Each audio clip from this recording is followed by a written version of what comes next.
God damn. Fuck you, Craig. Fuck you, Craig. I got it. Oh! You still won, you prick. All right. After all that fuckery, welcome back to another episode of Failed Attempt, where a collection of assholes sit around and try to play Dungeons and Dragons. Try being the key word here, because Skype just loaded me out twice for no goddamn reason. And It I did was the just same for dogging on me. Craig. Huh? It did the same for me. I was just dogging on Craig for doing the same bullshit. Anyway, fuck. I don't know what the hell happened to my computer. I reconfigured the whole thing, and now it's being stupid. Okay, so because Garrison and Vidar weren't here last week, I had to control you guys, and I choose the path of least resistance when it comes to controlling other characters because I don't want to kill any of you again. So you guys were left at the location in the poor district where the Crook House used to be, inspecting the plateau. You guys, Garrison, you let me know that because you don't have detect magic and you guys didn't find where the tree was and you were unable to locate it because there were no magical users around, you guys would have immediately left to follow the other crew, meaning you would have either are you piggybacking Vidar or are you like saddling him? I would hope that you'd like double arm. Oh, So his yeah, face saddle. is right here and you can just stare into his eyes the whole time you run. There's a nice, What music is that? What music is that? There's music playing and it's really loud. I don't know what's playing. Okay. Okay. You have so many pop-ups. It's just the music on a website somewhere. I don't have any pop-ups, but anyway, I just heard loud music going. Did anyone else hear that or was that just me? Yep. No. Yeah. Okay. Sorry, I want to make sure I'm not going crazy. I shaved my head, but you know, the intelligence may have gone out with it. Anyway, so that's where you guys left off, is you pick up Vidar and you stare lovingly into his eyes and you rush toward the crew. You guys noises. Malador found Nelly out of nowhere, and you guys were able to acquire a cart from an older gentleman who was a fan of Stephen and of Merida, and got all of your autographs. Not Malador. And a paw print. No one likes Malador. Yeah, You guys were able to acquire his cart, which he had actually told you that he didn't need you to bring it back. He would just get another one. And after a long trip of staggering between water troughs with your horse, you made it back to the inn in the rich district, made your way out to the field of the tree. And I'm not going to reveal how because these two were not here. But after a lot of confusion, somehow, some way, following Tyr's lead, you all made your way through the tree, down the tunnel, and now you are facing a giant 10-foot mud monster. Can we please re-roll initiative? I may have No. an idea. No, I have initiative already rolled. So, like I said, Garrison and Vidar, we're going to go through one round of combat because that's where we're starting. Just so I don't have to do it later, where they ended up was it was, if you guys can recall, the tunnel that you guys went through when you first infiltrated the Brotherhood's hideout. That long tunnel, the cylindrical tunnel that you guys went through, where one of you walked through a wire, and then there was a huge horde of rats that came in, and then that giant no-face that came through, and you guys had to fight him in the tunnel. Same kind of tunnel, only it was barely wide enough for one person at first. And in this single line, they ended up facing 6 mini mud creatures that were like 3 to 4 feet tall. After those 3, all of the mud from the walls came off. It started to spin really fast, and it formed a giant 10-foot mud monster. And now the hallway is just as wide as it was the first time you guys infiltrated the Brotherhood. So now it's wide enough for 2 to 3 maybe to stand next to each other. About 11 foot tall and about 8 feet wide is how big it is. Just so you guys are aware of what you're walking into if you get there. Garrison, with that black cat, you're giving us bad luck, man. She's not all black. Hey. I She have a crossed tuxedo my cat. path, not yours. I have a tuxedo. Whose birthday is it again? Why is it always balloons with you two? It's always balloons. Your fishbowl and the balloons are a very nice touch. Anyway, so we begin with the last initiative roll that I had. It's very bad. Well, I mean, Steven gets to go first. Here's the thing. I don't know if I even want to control Steven because he's not here. But I'm going to, because he knows the risk. If he dies, he dies. So what would Steven do? So you guys were all in front of the mud monster, and Tyr was the only one behind him who showed her face after he formed. I would probably tell him to give me Bardic for my role. That is true. I believe that is a bonus action. Yeah, it is. I would ask him for Bardic. Inspiration die 1d6 for 10 minutes. You can add it to one ability check, attack roll, or saving throw. Steven Yeah. would give it to Vidar. Okay, so You're not there. he's gonna give Malador a bardic inspiration. I'll click that off. That was a bonus action. And then as an attack You have action, to roll it. You have to roll it so I know how much to add. No, you roll it. it's 1d6. Yeah, you roll But it. he You rolls roll. it. No, No, you no, roll you it on roll your it. turn. You roll it on your turn. Yep. You can use it whenever you want. You get it Use one as a time. saving throw. Yep. You can use You it can as use an it. attack. Yes. Yeah, I know what it is. I just thought he Skill rolled check. it. No, you roll use it one time. You get one roll to add to an ability check, an attack roll, or a saving throw. It's one roll. But it can only be added after seeing the roll, but before knowing the outcome. So you roll, and before I tell you pass or fail, you have to decide if you add it or not. Yeah. You can't wait until I tell you, well, you hit or you don't. All right, and then after he gives you the bardic inspiration, he's going, he's just going to cast Eldritch Blast at this You know, it's fucker. Eldritch Blast as a bard. He does. Oh, Yeah. that must be the homebrew stone things. No, because he's not just a bard, he's also a warlock. Oh, I didn't know he was multi-class. Yes.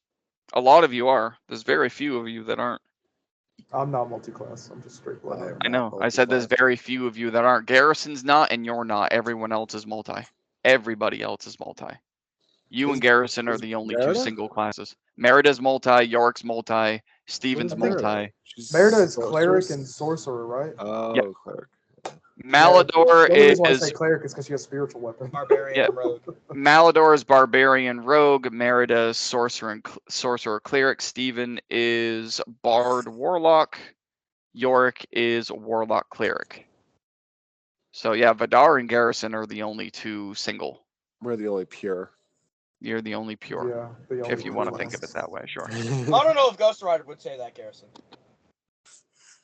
All right. Ghost Rider himself is impure. All right, so fuck. All right, so he's gonna roll Eldritch Blast. What are you gonna get, sir? That's a 21 that hits. Damn. So he's gonna go ahead and fire off an Eldritch Blast. I know. I doubt he would get that roll. I'm pretty sure he made that his double thing as well. Not. He may have. Now I have to ask. Yeah, I think he did make his double thing. Now I have to ask. Hey, Malador, you're good at that. Can you blow him up and ask if he made that his double? Yeah. I love blowing people up. He was just talking in Discord, so. Yeah, no, he's also in Nashville, so I'm wondering if he'll answer, but because he wants to be here. All right, so that was 12, not bad, and I believe Eldritch Blast is force damage. Yeah, it is. Yes, it is. All right. So we're gonna do Bye-bye. that. And I think just for the hell of it, until we find out otherwise, I will call it his 2, because I think it was his 2. 11, that misses. Cool. That's enough. That's enough. He'll respond when he responds. Oh, he'll respond now. All right, so Steven just went. Now it is Tears. You guys rolled shit for initiative. I remember. Yeah, I forgot It about was that. like It is Tears' turn with Yorick on deck. So get what you're doing ready Yorick They're here. back.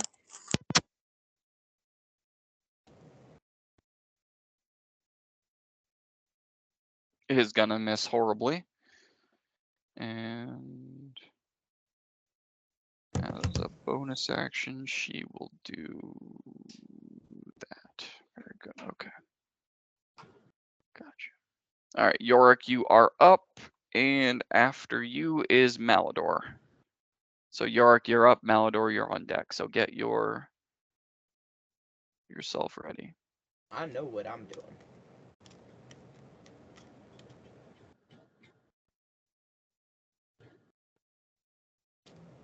I am going to...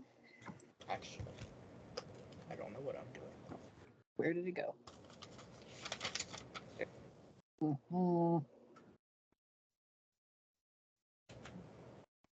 I'm going to cast... You know what? Let's just Eldritch Blast. All right, do it.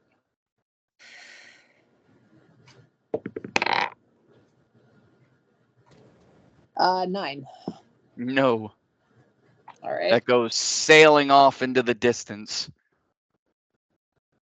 Second Hits a part of the ceiling, crumbles it a little bit. Right, second shot. 16. No. Unfortunate. All right. And then that one is also my double. So I'll Okay. do it again. So you still have your... Oh, that's right, because you already had 2 actions, didn't you?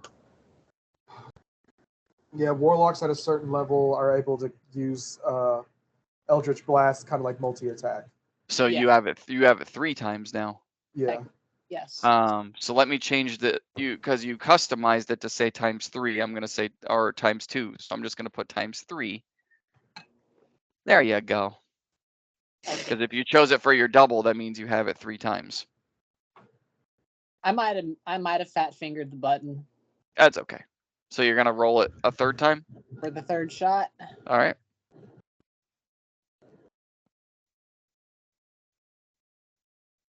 What do you got? Dirty 20. Dirty 20. That hits. Sick. Roll it up. That is 1d10. Yes.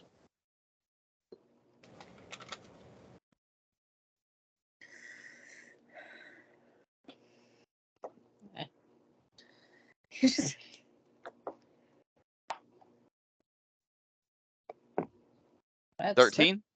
Hell yeah. Fuck it. Hits him about mid-center chest. It doesn't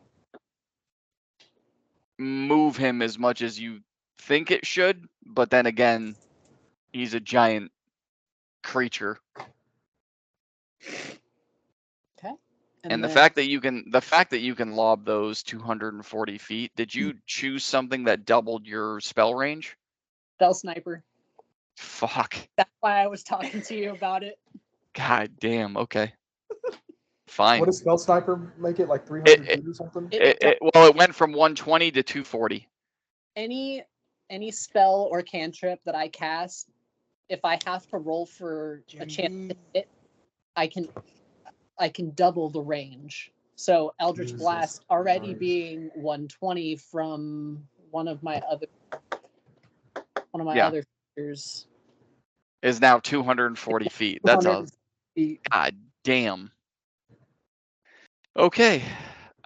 Is that all? And then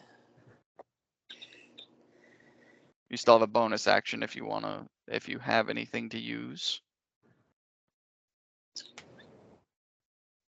Spiritual weapon. He does not have that. do not have spiritual You didn't take it as a cleric? for reasons. That's Merida's thing anyway. What?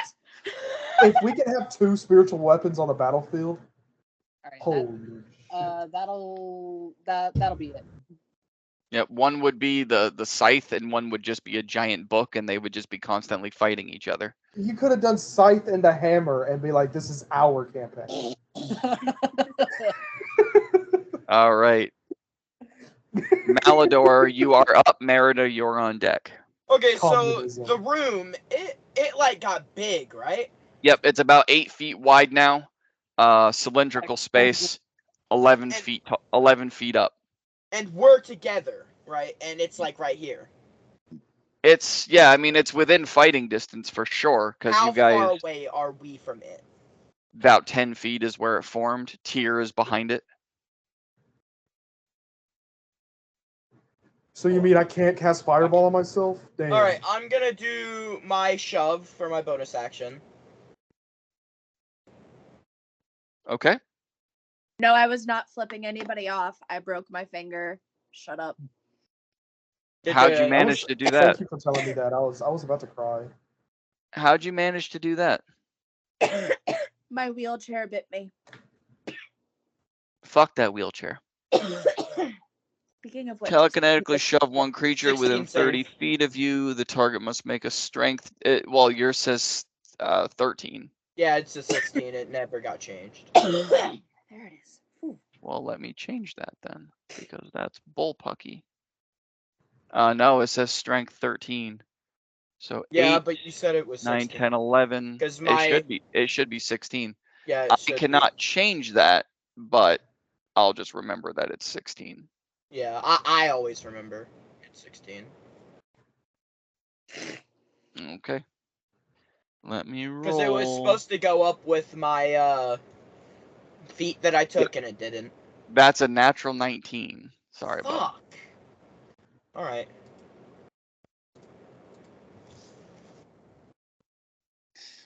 What are you doing now? 92. You're throwing a card? Oh Lord. A random card. Oh, Jesus. Mud Monster 92. falls in love with Malador. That would be really interesting if it got the horny card. That is a thing that me and DM made. I mean, okay. This one has the picture of a shield on it. Shield? You gave it a higher AC? I fucking hope not. Oh gee. Oh my god.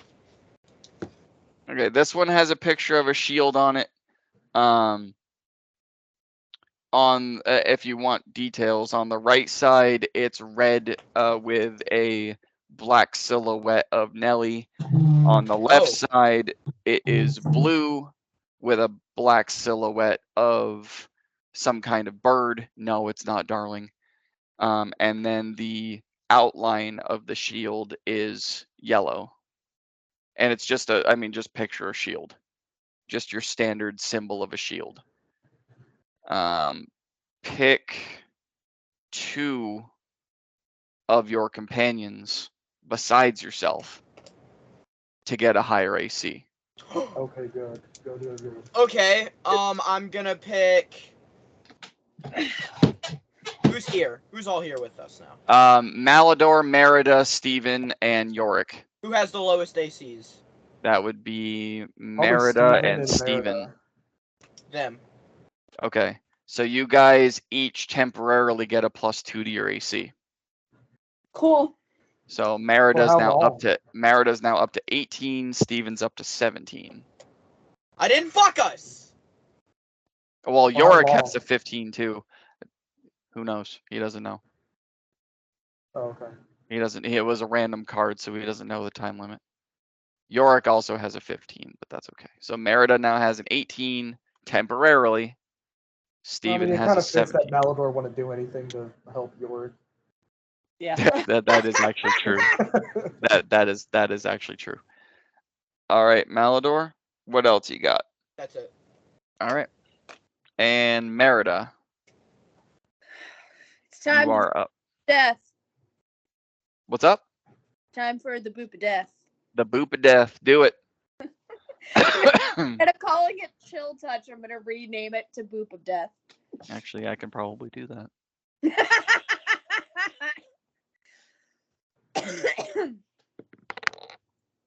There you go. I just renamed it Boop of Death. Reload your screen. 18 plus 6. 24. Yeah, that's what that is. That hits.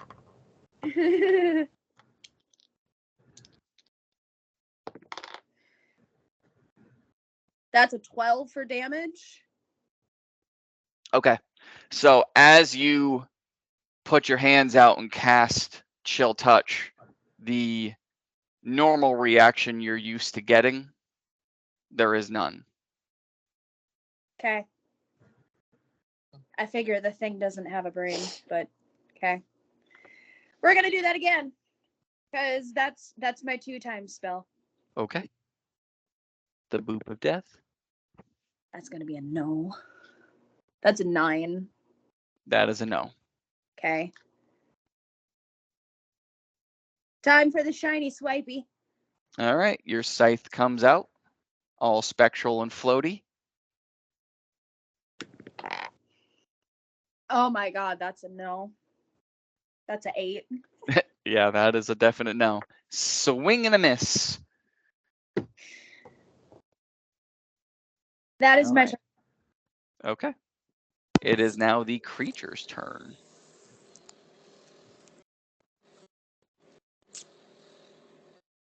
Okay. Let's see. So I need Oh no.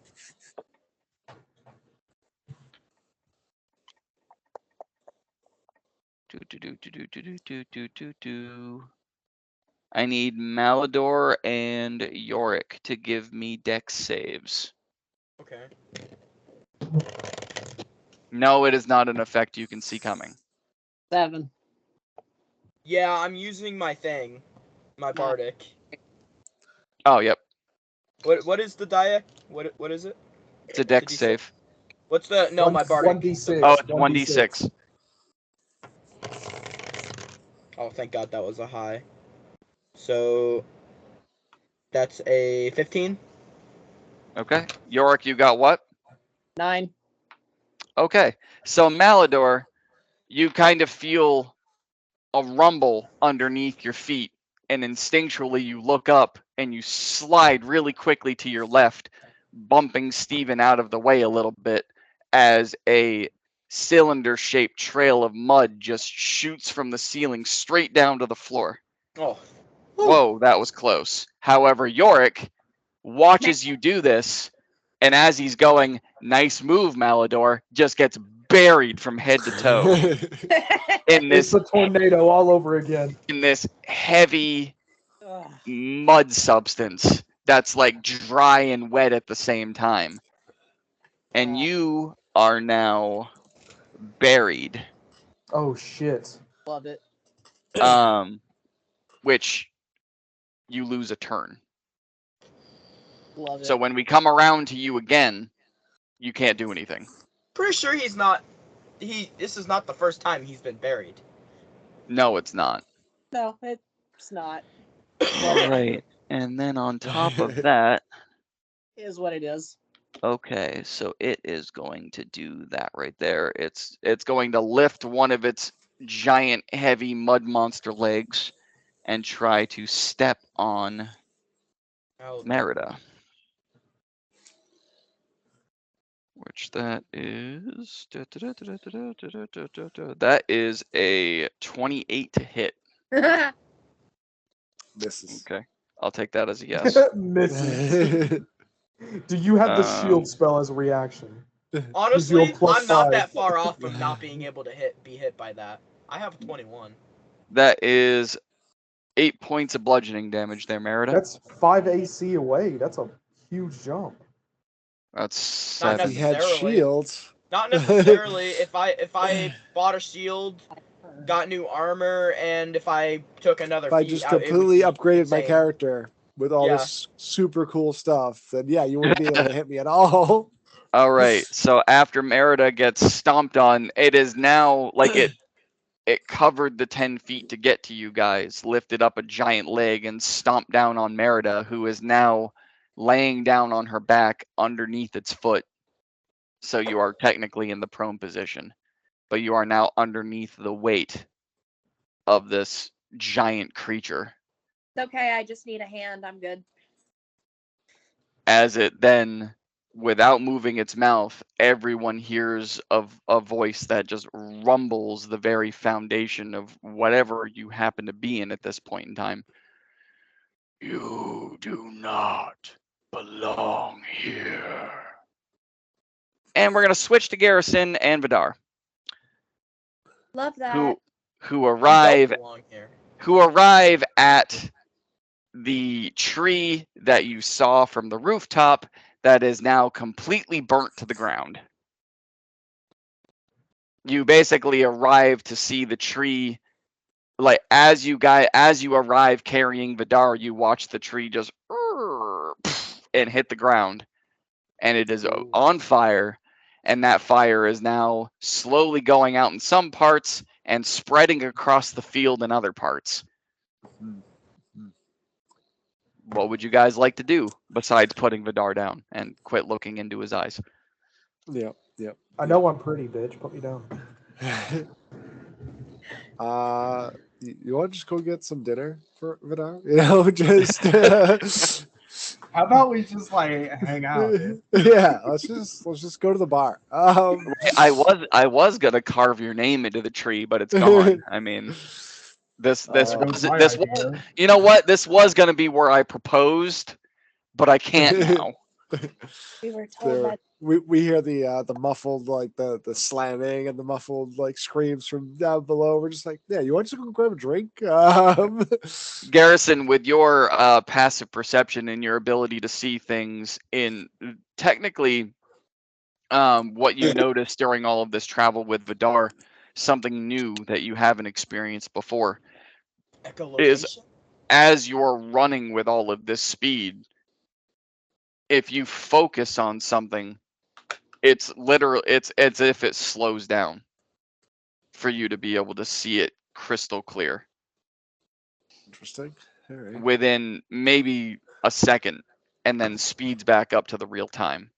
Mm. So as you approach this tree and you see that it's on fire and you put Vidar down, you are able to notice that the only part of this tree that isn't on fire is the trunk of it, probably about 3 feet protruding from the ground. The rest of it fell on fire.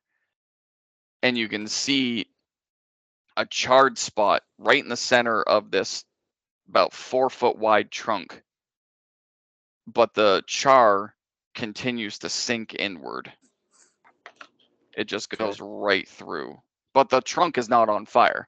There's Right. barely any char marks on this 4-foot wide, 3-foot tall. There's no char marks except for the very center of it, about that big. Yep. And it sinks into the trunk. Hey.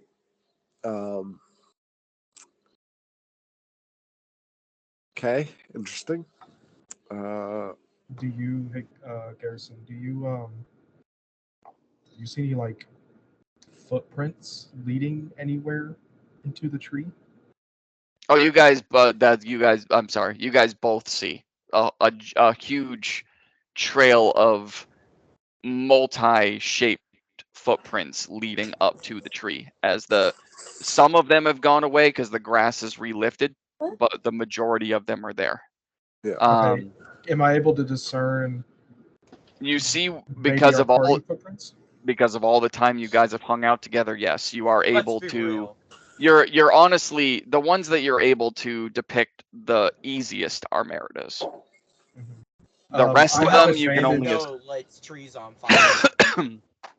I have advantage on tracking things, Mm-hmm. so can I go ahead and Yeah. do that to just focus on Merida's feet for a second? Absolutely. Shout out to Feet Finder. Shout Yep. out to Feet Finder. There we That's go. Vidar, our own personal feet finder. See, that's how we make those ads work. That's a Okay, 22. so 22, absolutely. So you're not only able to track Merida's, you're able to track Tears.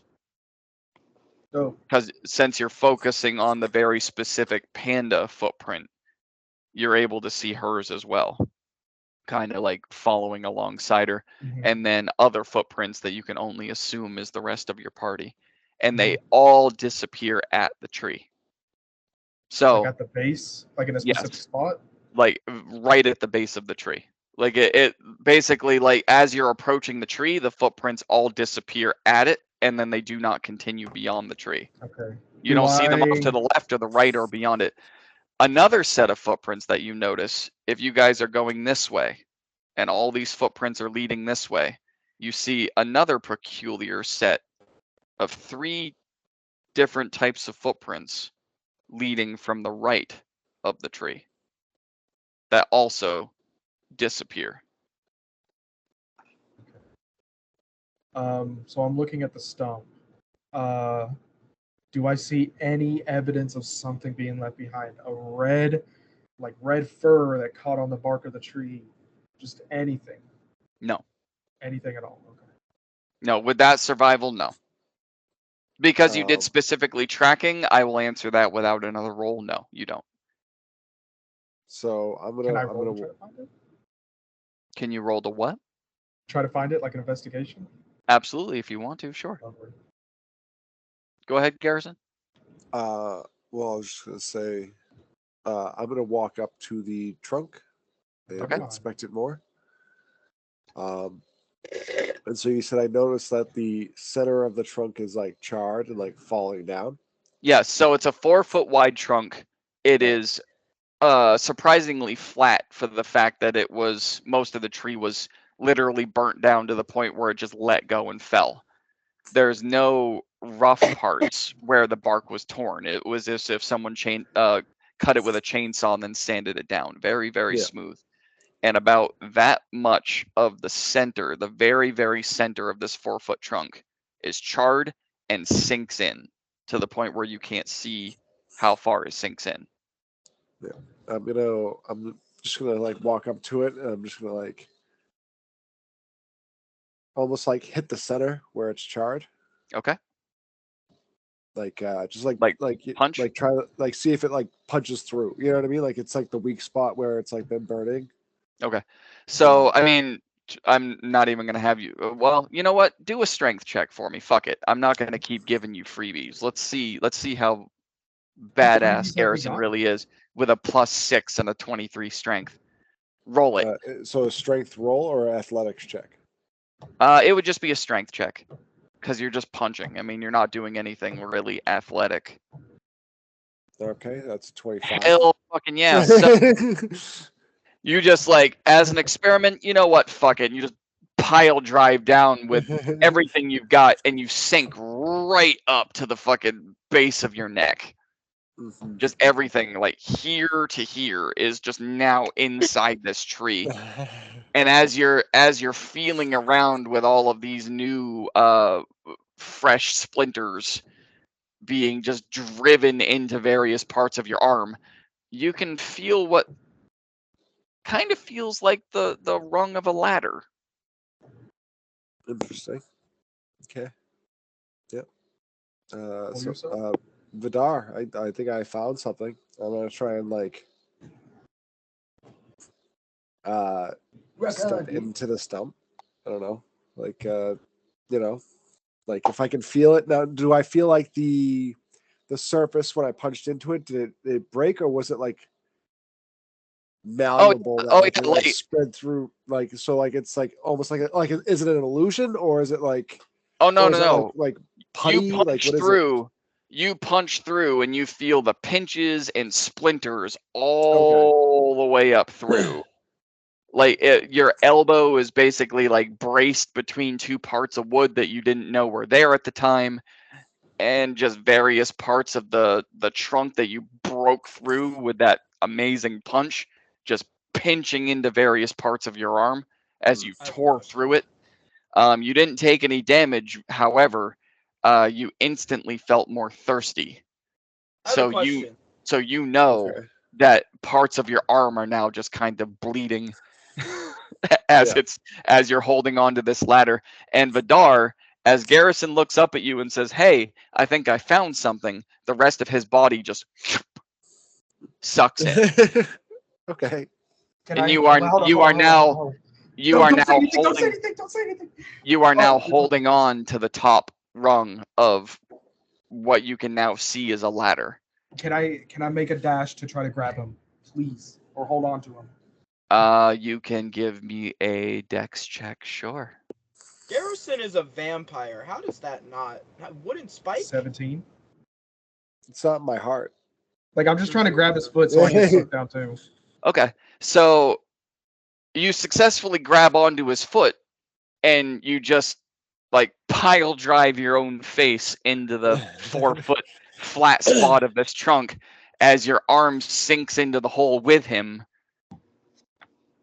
And so, Garrison, you are now hanging onto the top of this ladder with 1 foot on a lower rung, and your right leg just arched unnaturally up in the air. Mm. As you have Vidar's hand hanging onto your ankle, and Vidar, the rest of your body is now outside.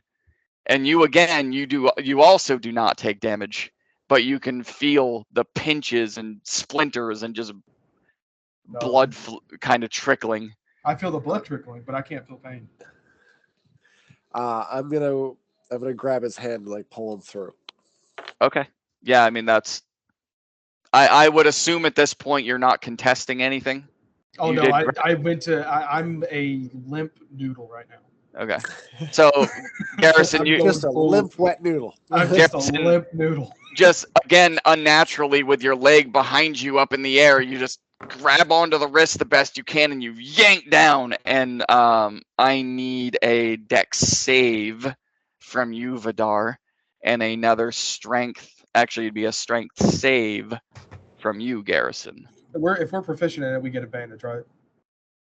If you're proficient, you get advantage. Yes. I swear to God, I literally Level thought you. sevens.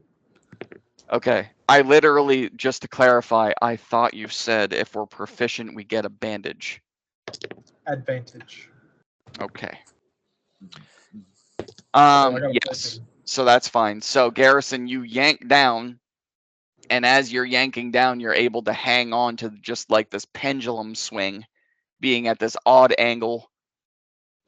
And Vidar, you swing underneath him and grab onto the ladder. So you are now like 1 ladder rung down from Garrison. They don't call me Spider-Man, they call me Spooderman. And as you guys are looking around inside this space, you do not see anything. Whether your dark vision is 60 feet or 120 feet, you see nothing but darkness. You can't even see the bottom of the ladder. You do, Can we however, see the rungs in front of us? you can see the rungs in front of your face, and you can see them down to your feet, Okay, and that's all you can see. okay, that's good. At least. You okay? Me? Yes, I heard someone like mildly choking. I'm fine. Okay. Just checking. Just drunk. This Just- drink is just so check. spicy. Before, yeah, I know you're about to switch back over to the rest of the group, but before we travel down the ladder, I'm guessing because you were about to say we could hear them fighting down there. You can hear something down there. Okay, Definitely, I am going to yeah. cut myself and empower my rapier. real quick. Fantastic. You guys were definitely able to, somewhere at a distance, see various flashes, and you felt a couple of shakes, and you heard some screams and grunts, and that's after that. This is where you ended up. So yeah, do whatever you two do to prepare, and then what we're going to do now that you got through that much quicker than I thought you would, we're going to run through another round of combat, and then you guys will enter. So go ahead and roll initiative rolls now, so that when it comes time, I can just put you in. I'll wait. Okay. Oh, you're not Yeah, sure if you want to fight. Got it.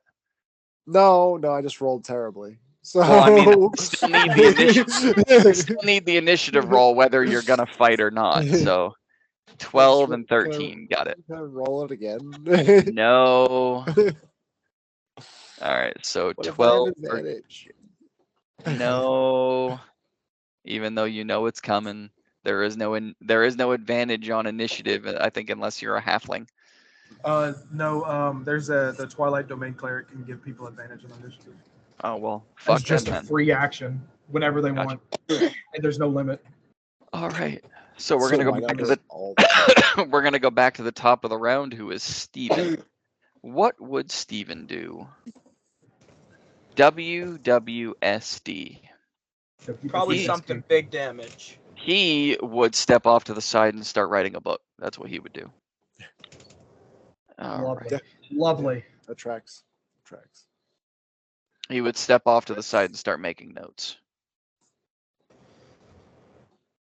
I want to say this is this is a bonus action, so he's gonna put hex on the beast. He's gonna put It's a hex bonus on it. action. Extra die is 6 of necrotic damage to the target whenever you hit. So that's the bonus action. And then because it's 2, he's gonna throw 2 more. I'm just saying it's his 2 until I find out otherwise. So he's gonna fire off 2 more Eldritch Blasts. No. And no. All right. No and no. Fantastic, Steven. You're doing a great job. All right. So Tyr is next with Yorick on deck. Tyr, what are you doing? No. Okay. But what she is going to do, who is hurt? I don't think anybody. I am too. I'm Merida, currently you've taken damage? Yes, I have. Who else has besides Merida? Yorick has. Steve has a little bit. Okay. Yorick All is right. currently buried alive. So Yeah. However, that doesn't negate spells. So she is going to cast Prayer of Healing on Merida and Yorick and Steven. Mexican King Kong? Who the fuck is that? That's Vidar. Oh, that's Vidar. I should have guessed, but I had to. What did you he's a expect? giant chupacabra. Apparently. Chupala blah blah. Prayer of Healing. I know it does multiple people, but I just need to. Okay, so it's up to 6. So she is going to heal herself. Actually, she's going to heal everyone who's down here. So Malador, if you need it, Merida, I don't Steven, need it. and Yorick are all going to get it. Can I take it as temporary hit points? No. So that's okay. Got it. Bam, bam, bam. So that is 18 points of healing. Oh, fabulous. Merida, I just feel Steven. great. Steven's back to full health. That is Tyr's turn. It is now Yorick with Malador on deck. Okay. We're gonna So try Yorick, Malador, Merida. So go ahead and start getting whatever you're doing ready.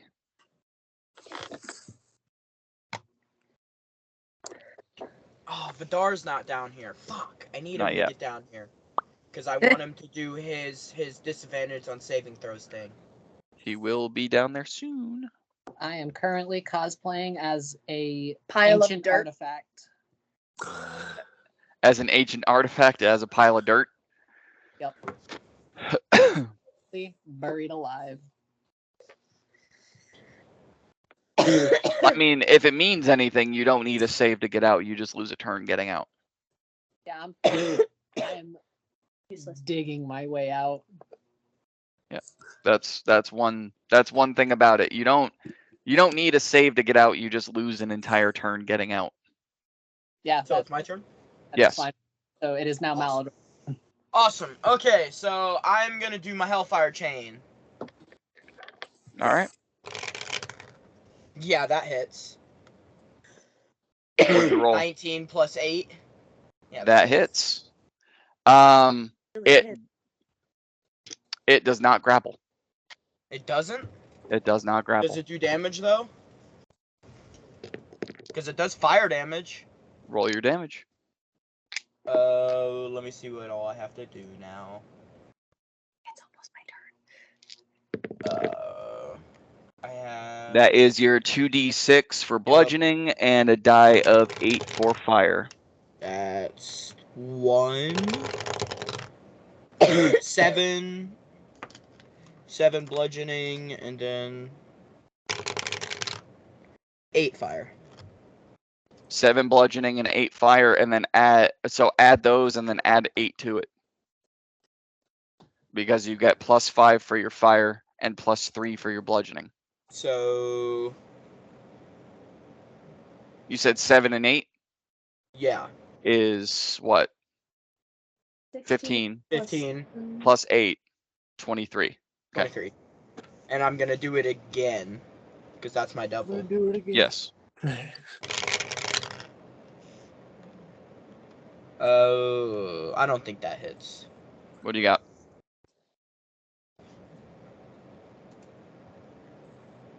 What'd you roll? 12. No. Okay.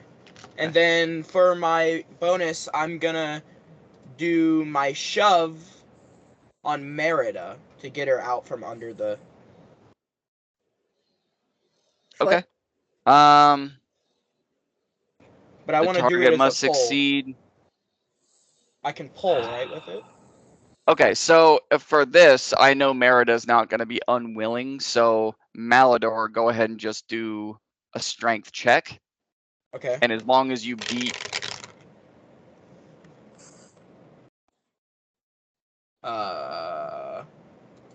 10. Yeah, that's fine. Because she's a willing creature. There's no way Merida's going to be like, leave me under his foot. So yeah, I just wanted to make sure you didn't get a 1 and you didn't get a below a 10. How heavy is she? She's, well, actually, I think she does have her weight in here. I think 175. I didn't mean to roll that. 175. So yeah, Merida, Can I bring her to her feet? No, but what you are able to do with that is, Merida, you're literally underneath this creature's foot trying to figure out what's going to happen, and then you just feel something pull you backwards, and now you're on the ground laying on your back. This no is the longer first underneath time its this foot. has worked for Malador as well, so Yes. let me explain it a little more. Malador is like, oh shit, Merida's under there, and he flings his hand out and goes like this, and she gets shot backwards. It's kind of like a reverse shove. Okay. And yeah, I'll allow it because it works. What did you choose as your that Same. you can do twice? Yep, that. Okay. So Malador, is that it for you? Yes. Merida, you are up. You're still knocked prone, but you're no longer grappled per se I'm not because he pulled you out from underneath. So half your movement to get up, if that's what you choose to do. But you are free from its foot. All right. Boop death. Booba death.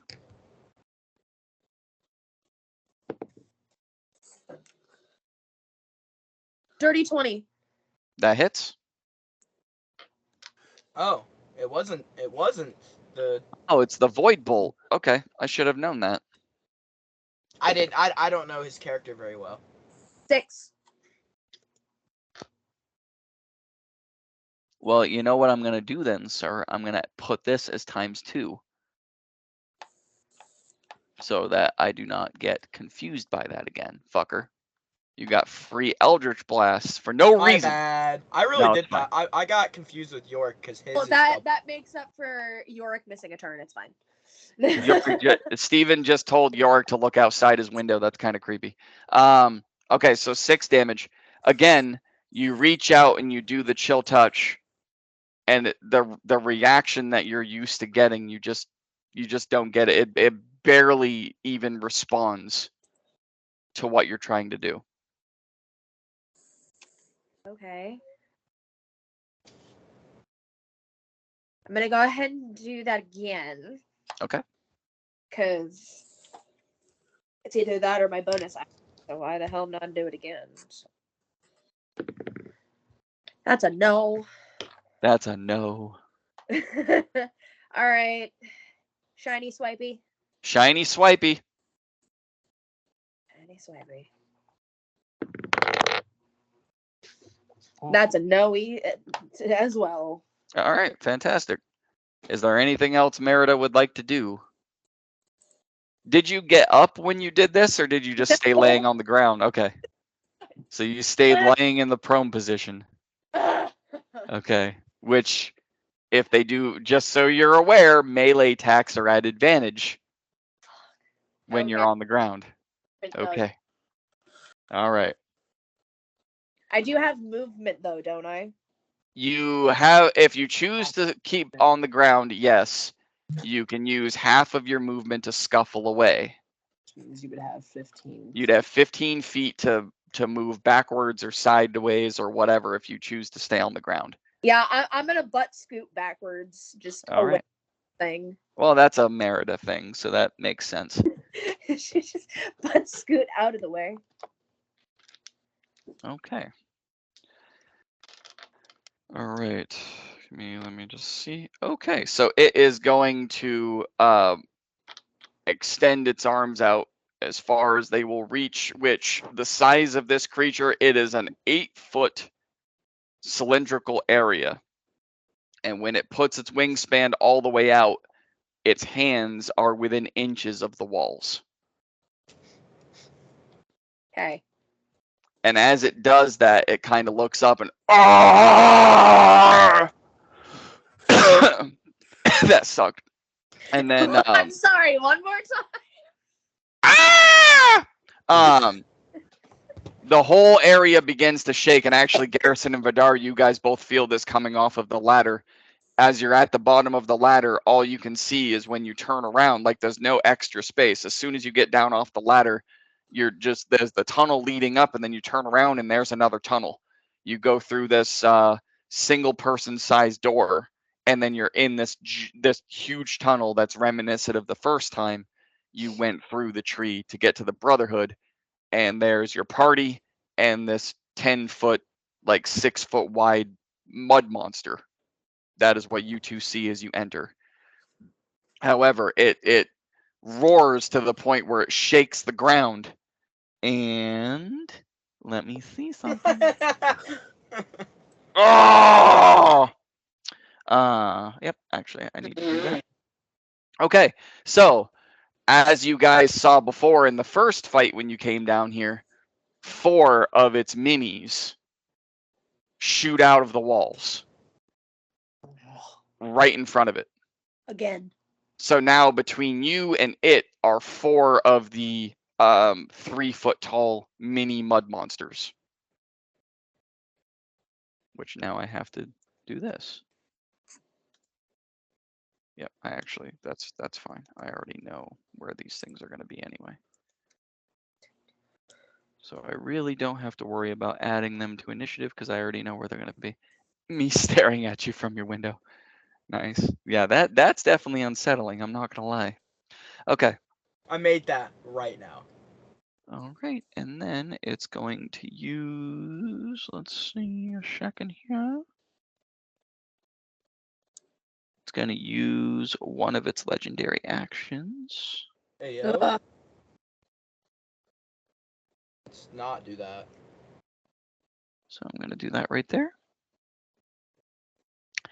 I need No. No. I refuse. Malador, Merida, Steven, and Yorick to all give me dex saves. Vidar and Garrison are not within Good distance roll. 17. yet. Okay. What do you got? This episode. At least you have a plus. Banger. 17 for Malador, Merida. 19 bitches. Fantastic. Yorick. 2. 2. Okay. With And oh damn, Steven has advantage on dex saves. Fucker. Of course he does. What do we got? He got a natural fucking 20 Ha! for a 24. Okay. Fuck your legendary ability.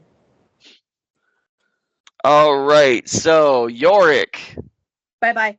you're not only going to take the damage, but you are going to be stunned until the end of the creature's next turn York Oh doesn't. my god. as it stomps twice on the ground and sends a mini earthquake through this tunnel and collapses part of the wall that first Yorick was buried and now he's going to be pinned between two pretty good sized chunks of mud. And there are now gaping holes in the foundation of this tunnel and cracks that are leading pretty much everywhere. And now I get to roll damage. Those of you who succeeded are only going to take half. Yorick, you're going to take the full. You mean I'm not resistant to mud damage? You didn't get hit by this at all anyway. I'm just being stupid. I know. You're fine. Okay, hi. Holy motherfucking shit. Okay. Oh So, no, York's I don't dead. like that. Malador, you are resistant to bludgeoning. Yeah. So you are going to take 5. Oh, okay. Uh, Merida and Steven are going to take 10. And Yorick, you're going to take 20 Oh god. points of bludgeoning damage. That was nothing. Just so you're aware. That was nothing. Is Malador raging? Malador is not raging. He just, because of his wear, he's resistant to all the shit that he would be if he was raging anyway. Yeah, I'm just him. Because of his wear, he's already resistant to bludgeoning, piercing, and slashing from non-magical attacks. That's without his rage, because of his wear form. His rage does not double that. He just always has it. Okay. And that is the only thing that carries from regular form to wear form. When he goes into his wear form, other shit gets added to it. The only thing that he doesn't have to go to transform for is resistances. That's all within his normal shit. So yes, that was that, and then so that was he called out for the 4. Okay, that was a legendary action, and now he gets his 2 attacks. So he's going to do a. You know what? He's going to do both of these against. Come at me, bro. Both of these against Malador. Oh, Let's thank go, God. bro. Let's throw hands.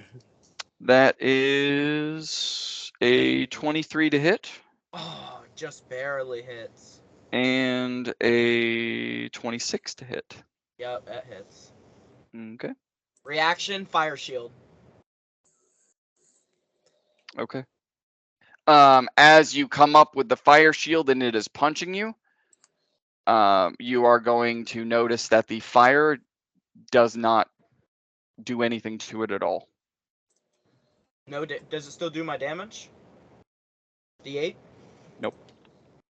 What? It has no reaction to your fire whatsoever. It's It's a mud. mud. It's mud. Because of your resistance to bludgeoning, you will only take 9 points of bludgeoning damage. That's nothing. All right, and now all of its little minis get to go. Because I'm about to cook on this next turn. Okay. You can't cook mud.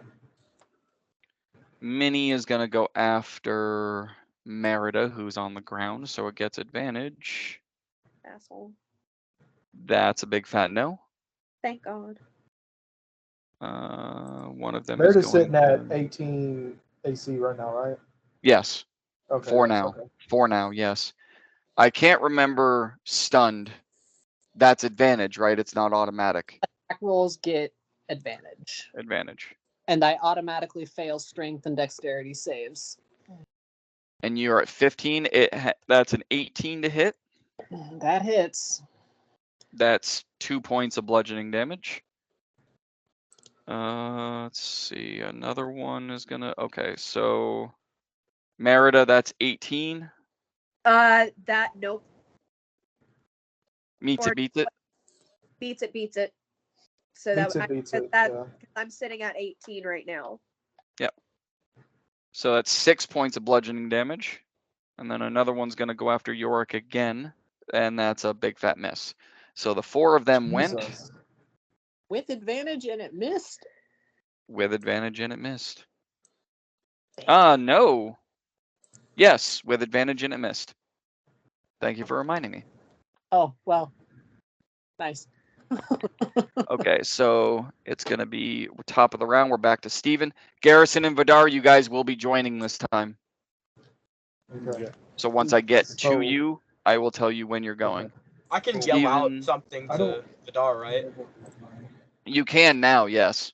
Vidar, use your fucking strength thing. Oh, okay. But What a. Steven's The gonna Nice. give the you bloat. Actually, no, Sorry. don't do that. It wouldn't work. Vidar, Steven's gonna give you a bardic inspiration. Lovely. Yeah, don't do that, Vidar, because it wouldn't work. Why? Because I can't grapple him. And then he's going to go. Why can't you grapple him? I tried. I can't grapple him with the Hellfire Chain. Is he too big? I don't think that's the problem. I think it's because he's mud.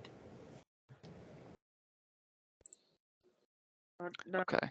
So we're going to do these two because this is his 2, which is the Void Bolt. I'm going to do that. On a hit, 2d4 plus 2 force damage. Constitution saving throw. On a fail, the target's affected with the following effects. They can't activate magical items. They have no benefits from magical items. Okay. I'm just gonna keep throwing cards at him. That's all I really got right now. All right, that's a 23 to hit. That definitely hits. God damn, Steve, good job. Even though you're not here, that's another fucking 23. Fantastic. All right, so the first one is 7 points of force damage. The second one is 9 points of force damage. So that's 16. Hell yeah. Yeah. So that is Steven's go. Tyr is next, and Vidar, you're on deck. No. So Tyr is going to go, and then Vidar is up. All right, Tyr, what are you doing? That's definitely a fucking hit. About goddamn time. Okay, so you're going to see, even from behind this creature, because it's moved, you can still see around it because it's not taking up all the space, just most of it. Out of this 8-foot wide cylindrical space, it's a 6-foot wide creature, but mainly at the shoulders, and then the rest of it kind of forms. So it's not just a 6-foot block. It's at the shoulders, and then it kind of goes in at the torso and the waist, and then it kind of expands at the legs. So there's space around it. You see Tyr lob Merida what you know is a firebolt at the back of the creature, and it doesn't react to it at all.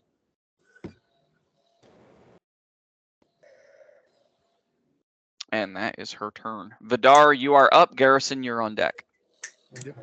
How far away am I from this thing? From the stairwell, 10, 15 feet maybe. Yeah, you're about 10 feet from the party. From Malador, Merida, and Yorick, and Steven, you're about 10 feet from them, 5 feet from the creature. It's like right there. Okay. And you can see Tyr behind it. I think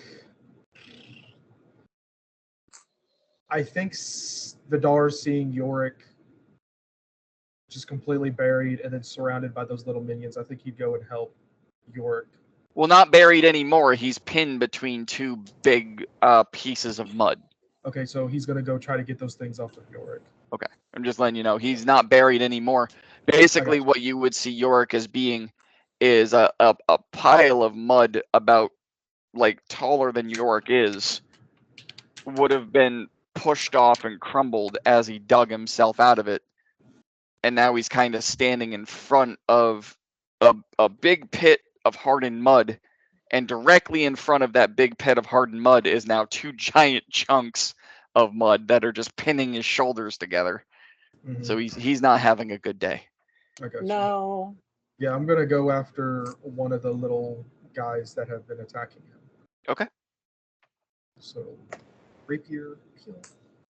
Do your thing. Is it 11 Yes. hit? Cool. I'm gonna I'm just gonna roll damage for that. Okay. So that's 12 magical piercing damage and 2 acid damage. Okay, so you come down with the rapier on the first attack, and it just vaporizes. All right. I'm going for the other one with my other rapier attack. 16 to hit. Yes. And that's 14 magical piercing. And okay, no, not 2. Fucking roll with me, please. And 3 acid. Okay, another one turns to dust. Lovely. And I'm going to use my 2 hand crossbow shots as my bonus action to try to see if I can pick off the other 2 that are on Merida. Okay. So I'm guessing a 19 hits. Yes. And I'll just shoot the second one as well. Yes. Kill him, Vidar. That's the first shot is 5 piercing, You shooting both? and the second shot is 8. Okay. So were the they first both shot- at the same or two of them? The first shot was one, and then I aimed at the other and shot the other one. Okay, so 5 and 8, got it. So those 2 don't vaporize, but you can definitely tell they're hurt. As you shoot the arrows through them, I mean they're 3 feet tall. They're very, very mini versions of this bigger one. Mm-hmm. And as the arrows go through, the holes don't close. So you can definitely tell they're hurt. They just didn't fall apart like the other 2. Sounds good. I think that is all. All right. I have a question, Okay. Vidar. Can What's up? your blood curse? Can you blood curse other people's weapons? See, No. I was trying to figure out if I could do that, but I think it has to be in tune. Like, it has to be me using it because it's strictly a blood hunter thing, and I went through some horrible ritual where they like took out my blood and replaced it with other shit. Mm-hmm. So I think it has to be like I can do it to any weapon that I'm holding, but only when I'm holding it. If that Okay. makes sense. Yeah, that's definitely not some. Well, I mean, and in terms of what I had said earlier, that is not something I would ever allow you to learn how to share, just because of what it is. So there are restrictions to that. But very good question, Garrison. You are up, and Yorick, well, you're stunned, All right. So so I'm you gonna lose a go- turn anyway. Again. I'm surprised that's not a thing. I'm gonna go. So you're and, either buried or stunned. take So out- it'll be Malador on deck. Awesome. I'm gonna go and see the situation. I'm gonna go and try and get the 2 off of Merida as well. Okay. Finish them off. So my first So you- attack. So you rush by Yorick, seeing him pinned between 2 giant pieces of mud to go up and attack these 2 little ones. Okay, I dig it. Go for it. Well, the ones on Yorick are dead, right? Yes, he's Yeah. still pinned between 2 giant pieces of mud, but yes. Yeah. We want to kill, man. We want to kill. Dig yourself out. Do it. I am just painting the situation for you. Yes, that hits. I'm assuming a 28 hits. Yes. So that'll be 13 damage. The to first one vaporizes like pretty much the moment your glaive makes contact with the top of its head, it just carves through into dust. Cool. Bonus Sword. action. Hit with my hilt. Does 13 hit? Yes. 11 hit, so 13 bad. Oh, okay, good. So that's gonna be to the second guy, 8 damage. That one vaporizes as well. Bam, bam. All right. Bam, bam. And then I'm gonna run up to the main guy, All right. and I'm gonna swing on him. And that's 24. Yes. That's gonna be 12 damage on him. Okay. Yep. And as you hit it, you have swung this glaive at many different things, from just normal humans to humanoids to unexplainable creatures like the Cyclops you fought in the dungeon underneath Gaudium. You have swung this glaive many, many times. And as you hit this creature, you know you hit. You can see it going in, you can feel it going in. However, the damage that you think you should have done does not seem like as much as it should be. Almost like he's resistant to slashing damage.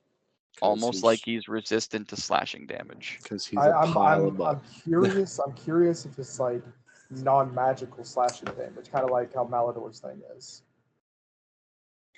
Well, I think most things that have resistances, it's to normal weapons, whereas they're susceptible to magical weapons. Yeah, that's what I'm curious about. So, like if you I had a magical halberd, you would be doing full damage, right? Instead of it being half. I'm sorry, I'm about to end the fight. Are you? You gonna throw a horny spell on this thing? Well, I'm gonna try to throw something that's just gonna take it away forever. The no you card. Yeah, that's gonna be me. I'm not gonna waste my action surge or anything like that. So. Okay, that's it. Yep, that's it. All right. That's all I got. So it would be Malador. All right. Merida, you're on deck, and Yorick, you're no longer stunned. Just basically, you're able to kind of like wriggle your way out of these two little pieces, and they just fall into each other and collapse to the ground. But now you have this kind of like weird triangle of like 2 foot just pieces of mud that are about a foot thick, just kind of taking up space, making it rough terrain near the ladder of the tunnel. So, as a bonus action, I'm going to look for the card that has a star on it. Okay. It's the shooting star. A shooting star shoots out and the void appears and takes it. Do I find the card? I need to roll for it, though. Yes, you do. Natural 20. That specific card, no. No? Damn. Okay. Well, that doesn't help us at all.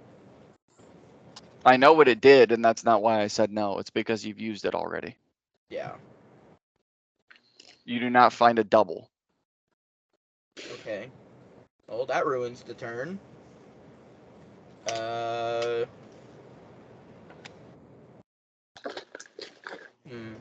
So let me clarify something just so it doesn't seem like I'm being unfair. Have you used 52 cards yet? No. Then don't try doubles. Right. Okay. I'm saving you the heartache. Okay. Makes sense. All right. So, because of that, I will let you redo your turn. Okay. 28. Okay. Oh, that one's fun. Ooh, that one is really fun. Oh no.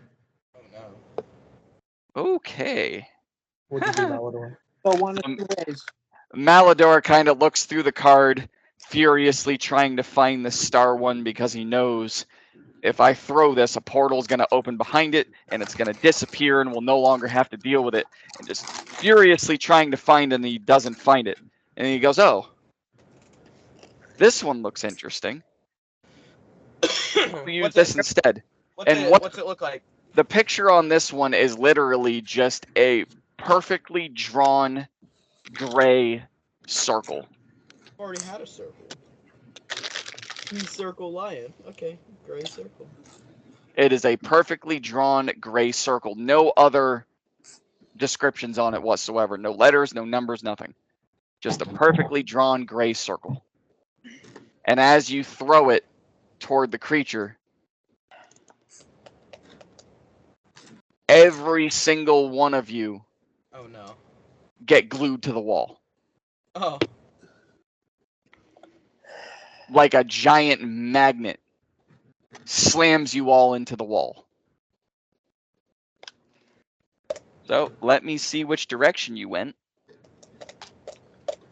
One, No, 2, cool. 3, 4, 5, 6. All right, I- so You're like, Garrison. fuck! I just got out of the wall. So Garrison, Merida, and Vidar are all gonna be even.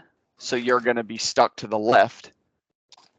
Malador, no, Garrison, Merida, Vidar. Yes, you're all gonna be stuck on the left. Malador, Steven, and Yorick, you're gonna be stuck on the right. So just remember what direction of the wall you're on. And Tyr. Tyr is stuck to the ceiling, God. and the creature is not moved at all. Of fucking course not. It's heavy. Is it It's stuck a there, it's a though? 10 foot tall, 6 foot wide mud monster. What about the little ones? Are there any little ones left? No, they were all killed. So, can I clearly tell that the big one's obviously stuck now, though? You can, I mean, it hasn't tried to move as you're slammed up against the wall on the right. So, Garrison, because you were in kind of like attack mode with your glaive, the way you're pinned up against the wall is by your left shoulder. I mean, Yeah. you still have it. You still have your weapon, but your shoulder is now just stuck up against the wall.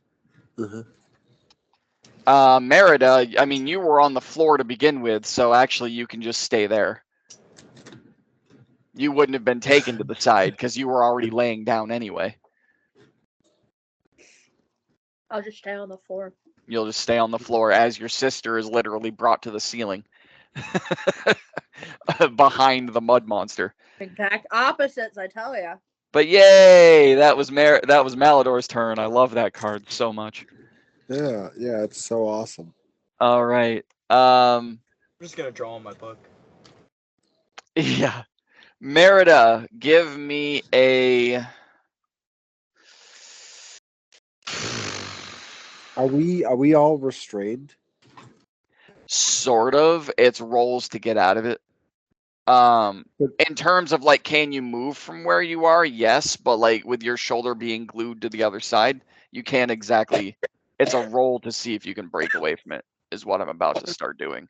Merida, give Will it me a take- strength. Give me a strength check. Excuse me. I'm sorry. Will it take any like action or bonus or any of our stuff to roll to get out of it, or is it just like a free roll we get?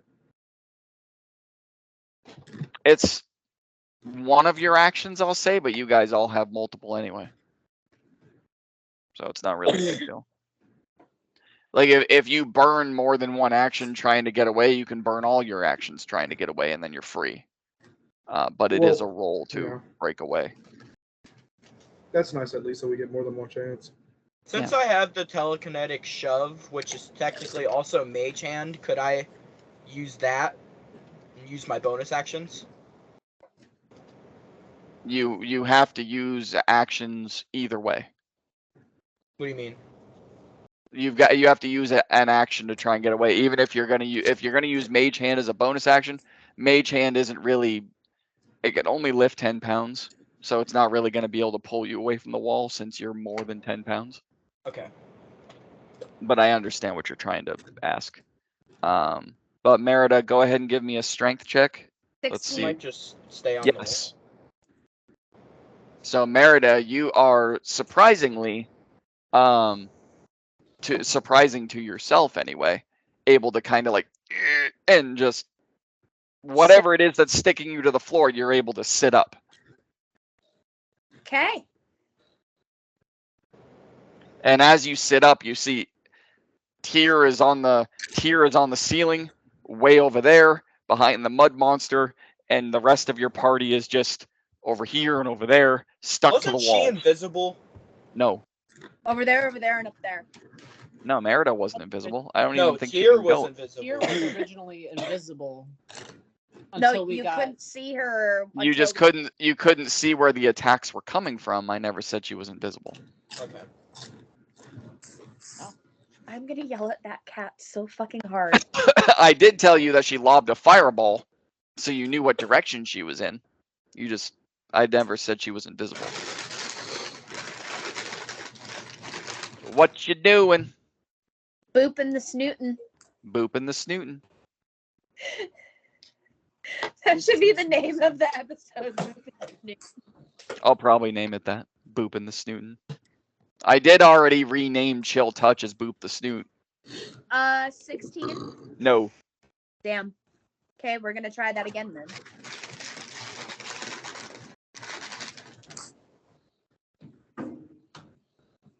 $25.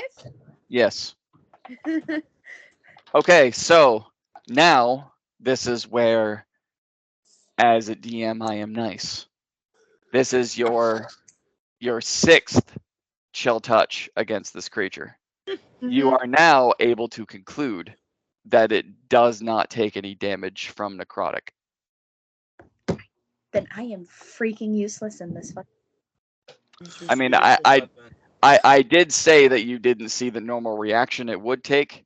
I was kind of trying to hint toward it. Now I'm being nice because it is literally the 3rd round you've wasted on it. So I'm just going to go ahead and tell you, as Merida being used to casting Chill Touch, you can conclude at this very moment it does not take damage from this. So no fire, no necrotic. Yes, from what you can see so far, yes. Fire doesn't affect it. Necrotic doesn't affect it. Slashing doesn't really affect it. Unless it's from a magical weapon. Little slashing effects, it's just halved.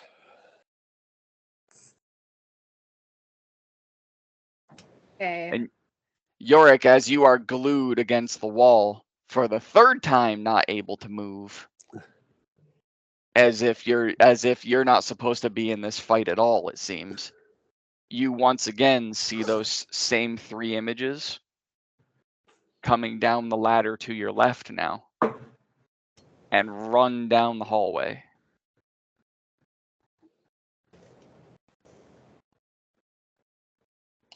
Okay. And if the rest of you would like to make a perception check, I'm giving it to him because his passive is so stupid high and he's not doing anything anyway. And you guys are all involved in the fight. So if you would like to make a perception check to get that, you can. 19. Yes. I see them. I'm like, those are the bitches with the shoes that I saw. What you see 11. running... No. What you see running by Vidar is... You see Antolon. Xander and Ro. Wait. They're running past us? Like ghostly, spectral Oh, ghostly versions. spectral. Yes. And as you're, you rolled really high, so 19 was good. As you're looking at them, they appear much younger than you. Like Xander's up top. This spectral version of him appears a lot younger. Does he look like in this timeline, or does he look like the old timeline? Because there's going to be a distinct look. Yeah, it's The Xander in the old timeline is war torn, especially at a young age like that. this one's the old one. Cool. Okay. Interesting. So you see again Antolon, Xander, and Ro. Ro being Relictus, which you know because I think you've met her. Mm-hmm. Did Vidar meet her? Yes, Vidar met her. Yeah. But yeah, you see the 3 of them go by in a spectral ghostly form and just run down the tunnel. Okay.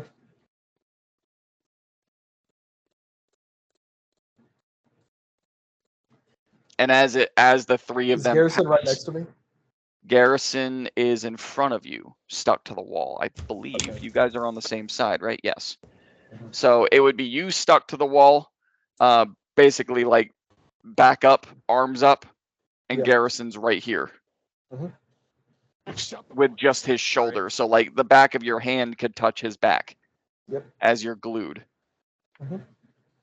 Hey, Garrison. Yeah. What's up? Did you see those people? I did not. No. That's old. I just saw old Xander running down the tunnel. Okay. Yeah, which Not the only one losing my mind. yeah, I was gonna say, which Yorick, you saw it as well. Old Xander? Yeah, from the old timeline. You know, asshole one that it's wanting to kill us. Like current. Not the Xander that we left. Right. Other Xander trying to kill a Xander. You saw him. Like, He just ran past down the hall. Him, Antelon, and Roe. Are you sure? Because I didn't see shit. Do you think that could be what they're doing in the If current? you could turn your head and look into my eyes, you could see I'm telling the truth. Now let's get this fight over with and figure out where the fuck they went. Okay. Let's focus on the mud monster. So, at Yorick, you and Vidar, even though you're conversing with Garrison, you're still kind of locked in on these three. And Yorick, you would be as well, given how confused you are, seeing this the second time you've seen them. As they pass through the mud monster and continue to go, they disappear off into the distance. I'd say like 100 feet away. You are all released from the wall. Tyr just and just face plants the ground 11 feet down, unable to land on her feet. And the mud monster just kind of goes into a stasis. No. Kind of turns around ever so slowly and just No. starts No, walking away. No. Until and every step the mud monster is taking, it starts getting smaller and smaller and smaller and smaller Somebody until shoot it it just already. Somebody kill until it. it melds back into the floor. You are now officially out of combat. What the fuck was that, guys? Mud monster. Good question. We got one hell of a book to write, am I right? Steven is literally like glasses on the end of his nose with the feather pen going, what? Oh, you're already writing the book for us, right? Yeah. Make sure I'm in the ledger. I haven't been in this fight this entire time, guys. I've been right the entire time. You guys got What a stuck against the show-off. wall. Yorick was What a constantly show-off. buried. I mean, these notes are amazing. Make sure Malador, big glory, you know what I mean? Yeah, Malador got us all stuck to the wall. Yeah. I stopped the fight. Did you though? Did you? Yeah. Or is it just convenient that the fight stopped? Does it Hey, seem none of my room is shit was working. back to normal? Does it seem no? As far as the room going, the spinning mud on the walls is no longer present. The floor is still made of mud, but now as you walk around trying to get your footing, your feet are not sinking into it anymore. And it doesn't return to its normal single person size. It stays the big cylindrical hallway. And with your 120 feet of dark vision, Yorick, you are now able to see an end to this tunnel ahead where you couldn't before. So as you Tears also laying face first on the ground, about 15 feet away from you down the tunnel, beyond her, you can now see the end of the tunnel and a low lit entrance off to the right. Relay that information. Very, very reminiscent of the first time you went through the tree. Yep. Where there was a hallway that continued to go and then a sharp right turn. Only this one, the hallway does not continue to go. The sharp right turn is at the end of it. But it's very, very reminiscent to what you've seen before. I'm gonna let everybody know what I see. All right. Hey, Yorick. Yorick. Do you want to talk about the people that we are seeing that nobody else sees? If I knew how to answer the questions, I would. I believe I saw them. Everyone saw them the first time up at the top of the tree. Yes. Right. Of our group did all of them. Yep. So everyone's And- seen them. So Garrison's the only one who hasn't seen them. Garrison's the only one who hasn't seen them at all. Everyone else did up there, and then Vidar did down here. And Yeah, I Garrison's saw. the only one that did. I'm going. I think Vidar would put 2 and 2 together that the extra tracks that he saw up at the top leading to the tree was also their tracks. I'll allow that. Yeah, you rolled a think- high I enough think- survival, so you can connect the two. But so like the Yeah. footprints we saw in this world with of the Xander and everything from our world. Is that what you're telling me?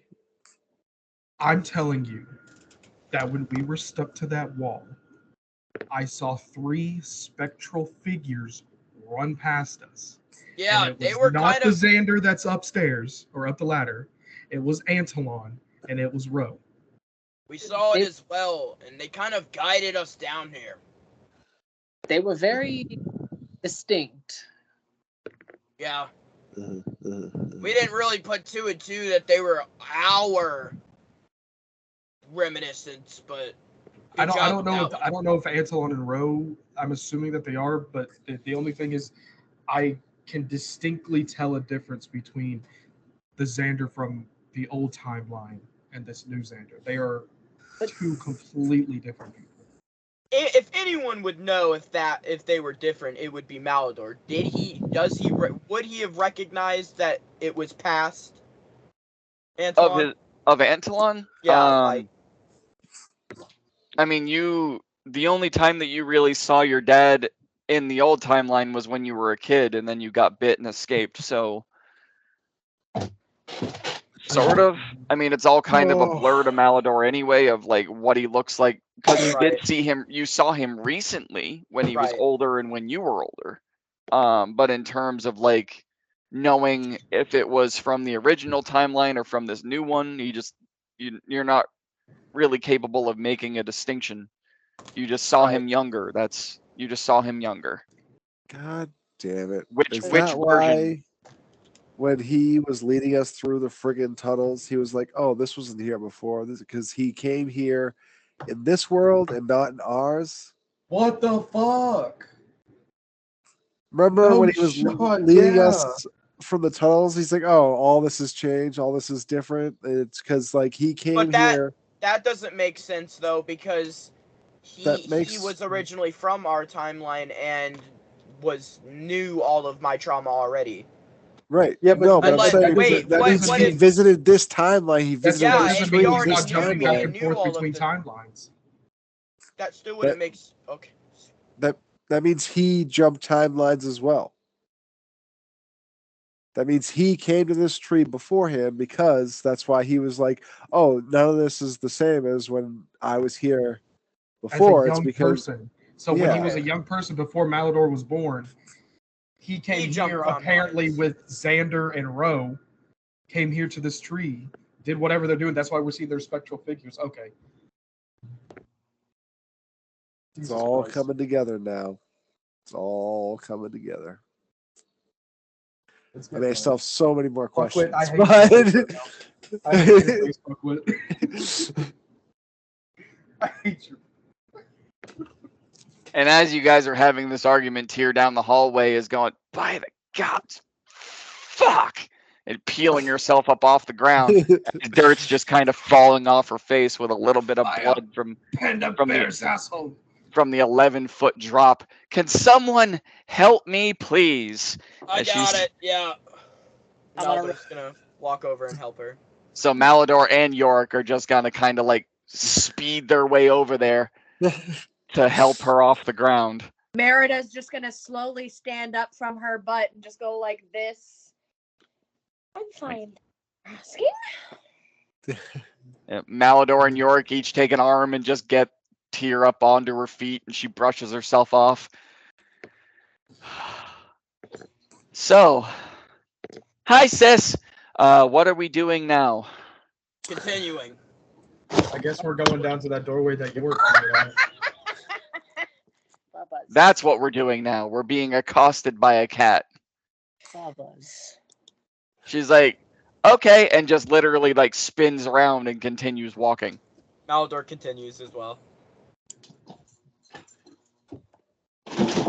Right behind her.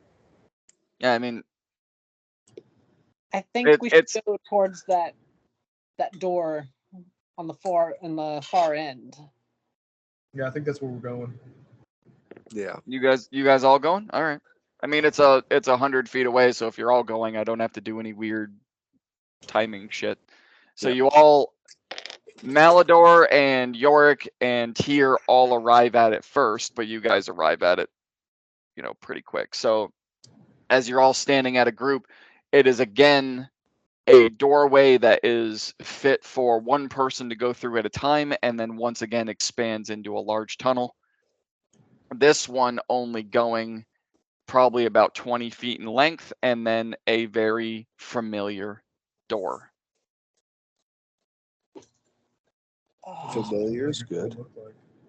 It looks like the door from the first time The- you came down into the Brotherhood Leading Can in. I? Can I look at this door for traps? Absolutely.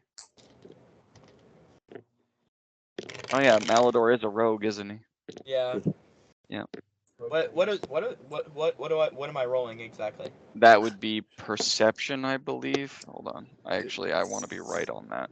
I think it's perception. Wouldn't it? Well, I mean, it depends on how he's doing. Is he looking like with his eyes, or if he's more looking with his hand? It's investigation or perception, but he would be able to do it because he's a rogue. So that's an 18 flat roll. It does not appear to be trapped. Okay, Malador kicks it in. Okay. Gee. And I mean, with very little, but with very little ease, Malador goes to kick this in. Just remembering all of the other times that he's had to kick in doors, there might be a little resistance. It looks like a very well-made door, but for just some reason he kicks it and it just, it doesn't break off of its hinges. But there's 3 hinges on the left of the door. The bottom one and the middle one just snap, and the door hits a wall and just kind of like leans and wobbles a little bit until it stops moving. Not even gonna wait for us to check and see if there's anything on the other side. Nope. Typical. That, Why did we break him? that dangerous door. Thank you, Malador, for protecting us. Yeah. Okay, I will check the door for traps next time, and we all die. That's If you not check what it I for meant. traps, you just don't have to kick it in immediately afterwards. Could have been someone on the other side. They could have got fucked up. Or you could have just alerted an entire room full of people to our presence. Wouldn't be the first time. I would it. See, she gets me. High five. Yorick's Yeah, see, gonna poke his head inside the door and see what's in there. With your 120 feet of dark vision, you're able to see that it's not like beyond this door. It is very much not reminiscent of the first time you came through. There is not a hallway that leads to another room that could potentially drown half your party. It is a wide open room that just I mean, like, you look with your 120 feet of dark vision and then like 30 feet of normal vision, and it's dark in here. There's no lanterns, there's no anything. It just looks like a wide open flat space. You're able to see, like, on the walls that you can see, one of them heading off to the left over here and one of them heading straight on the right over here. There is like bits of dirt crumbled on the ground where it looks as though it may have been cleared out at one point. Like, this shouldn't be here. But that's the only indicator that you get. It's a very wide open room that goes beyond your vision, dark or otherwise, and there's chunks of dirt and shit on the ground leading in different directions. And as you're looking in, Yorick, you kind of scan the room, and the same 3 figures, you see them running off at a left-angled direction, just into the room. And they run, and then they disappear. Then they reappear and run some more, and disappear, reappear, stand for a few seconds, disappear, and just keep hopping through the room. Vidar, did you fall asleep? Like are they like kind of just appearing and disappearing in different places? Or Well, are they kind of Yorick's going in a general direction. Yorick is the only one Oh, okay. seeing this for right. Well, no, Fair I'll enough, answer fair you enough. anyway because he's going to tell you. But Yeah. it's literally like they're going off in the same angled left direction from the doorway. Okay, so So they just kind of every keep blinking in and out. yes, Okay, Yeah, I thought they're you not- meant they were like they're going this way, and then they disappear, and then they're over Yeah, no. here standing still, and they appear and going yeah, this no, way. they're not playing whack-a-mole. They're going in the same direction. They're just it appears and then they're like just running and then they appear and it looks like they're in a group talking and then they disappear and they keep running. That kind of thing. In the same direction. After I relay that to everybody, I to produce flame and follow them. Okay. I'm following right behind York. Yep. I'm gonna try to stay with him, like if he's rounding corners and stuff, because I want to be able to see if I can see what he's seeing as well. Okay. So you guys all go? Yeah. All right. Yeah. So, and I mean, as you guys are walking through this room, this produced flame it's illuminating a lot of the area, and it appears to be illuminating more than it should because it's 30 feet of illumination, and then it just kind of continues to glow. It gets duller and duller. I mean, I'm not saying it does the entire expanse, but because of it's a wide open area, you have the 30 feet of bright and then it goes a little duller and then a little duller and then it eventually fades to black. So you have about 45 feet. And as you're looking around, I mean, there is absolutely nothing in this room. It is a flat spot. You're continuing to go at this angle and you're going like, okay, well, this kind of looks familiar. I think this is where we may have fought them at one point. The table should be here. Oh God, that murky pond is over that way. Like you're able to depict, even though it's a wide open room, that battle is so stuck in your head. You guys are able to actually like not the exact directions, but as you're walking through, like I think it was over there. It should be here. That kind of thing. And as you're following them, they kind of like blink in and they're running, blink out, blink in, and then they take like a hard left turn and they go up to where the table should be. And Merida, you're going like, oh, well, that was the corner that I was hiding in over there. But there's not a corner anymore. It's just, again, a wide open room. And as you continue to follow them, you see them in spectral form, like sitting, they sit down like they're at a table. There's two on one side and one on the other side. And as you approach, a spectral table appears. And you see Antolon and Ro on the right side, and you see Xander on the other side. And as you approach the table spectral appears larger and larger and larger until it encompasses the whole like 30-person table that you guys saw the first time you came down. And now Xander, has a folder with paper and he's signing something and then turning it around and handing it over to Antolon and Ro, and they're looking through it. And it appears that they're saying something. You can see their spectral mouths moving. You just can't hear any words going. It's like they're having a conversation. Xander signed something and moved it over, and Antolon picks it up and he's reading it and he's looking over to Ro and you see his mouth moving and then her mouth moves and he puts it down and he signs it and he pushes it back to Xander. So there's like this whole exchange going on. They're striking some kind of deal. Yeah, I kind of want to revise the Antolon coming into this timeline and doing things when he was younger. I'm thinking that our two timelines are like right next to each other on like universal standards, and that the veil in between the two timelines has gotten so thin that some of the incidents that have happened in one timeline some of that ghostly memories are bleeding into this one. And so we're seeing a little bit of the past in this timeline, if that makes sense. So we're seeing Antelon and Xander making this deal to where Xander backstabs him and creates the Brotherhood. So this is like the beginning of Coast City turning to shit, Yeah. if that makes sense. So we're like, it's not Antelon coming over here doing things in this timeline and then going back. It's Antelon, the memories of our old timeline kind of bleeding into this timeline because the veil between has been worn down in some areas. And Yeah. so, like, maybe stuff from this timeline is bleeding into the other timeline. And then stuff in the other timeline is bleeding into this one. So we're kind of seeing old memories of our old timeline. So how do we? And we're jump watching into those that events veil? play out. Yeah, So- and so that's what I'm thinking, is that the veil. Alright. Might not have actually happened. Say again. So things that we thought happened might not have actually happened then. Exactly. We might have witnessed old memories from a different timeline.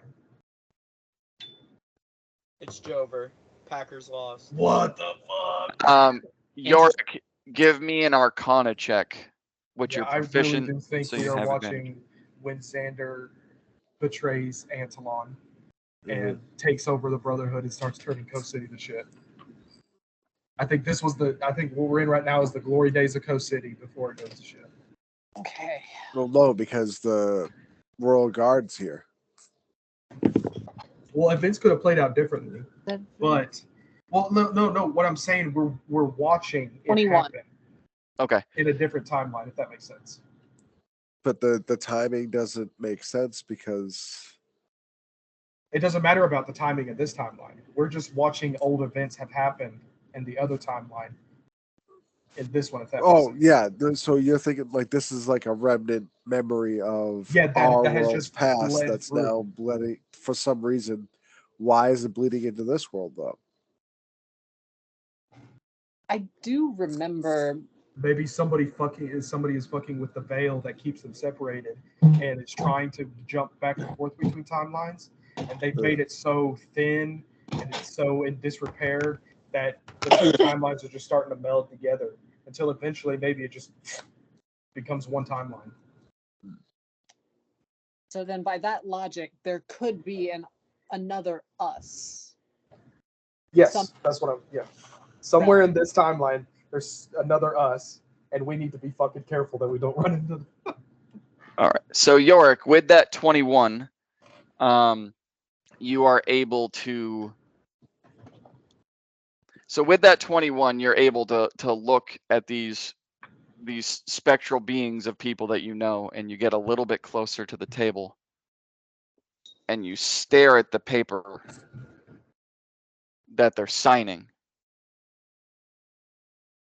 and words begin to appear that you didn't see there before because it's just ghostly images. Words begin to appear. And you read something that you can't quite make out the entire message, but what you're able to glean from it is it's something about a contest or some kind of bet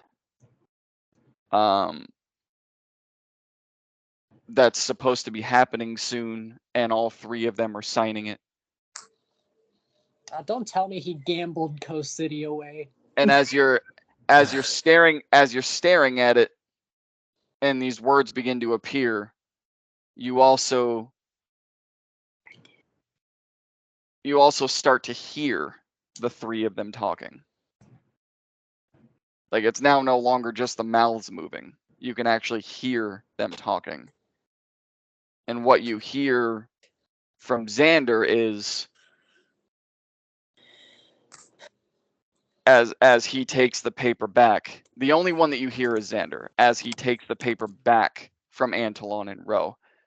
And the feather pen goes down to the paper once again, and the words are turned away from you. You hear him say, well, if we don't win, the results could be catastrophic. And that's it.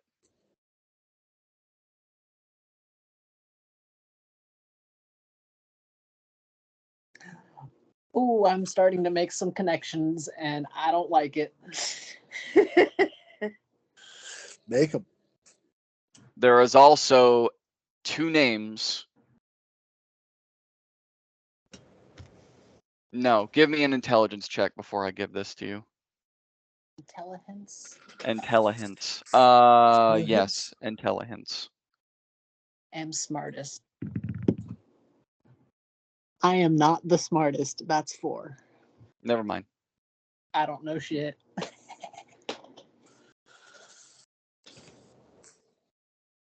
Oh Lord. Should have made sense. You called it intelligence. You know what, Vidar? Mm-hmm.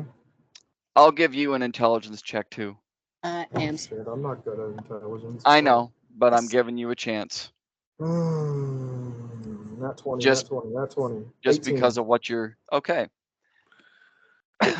You catch 2 names off of the paper. And that's it, 2 names. You catch, and I'll spell these out in Discord. Actually, I'll just do that right now. We're gonna put this in session discussion. That is 1.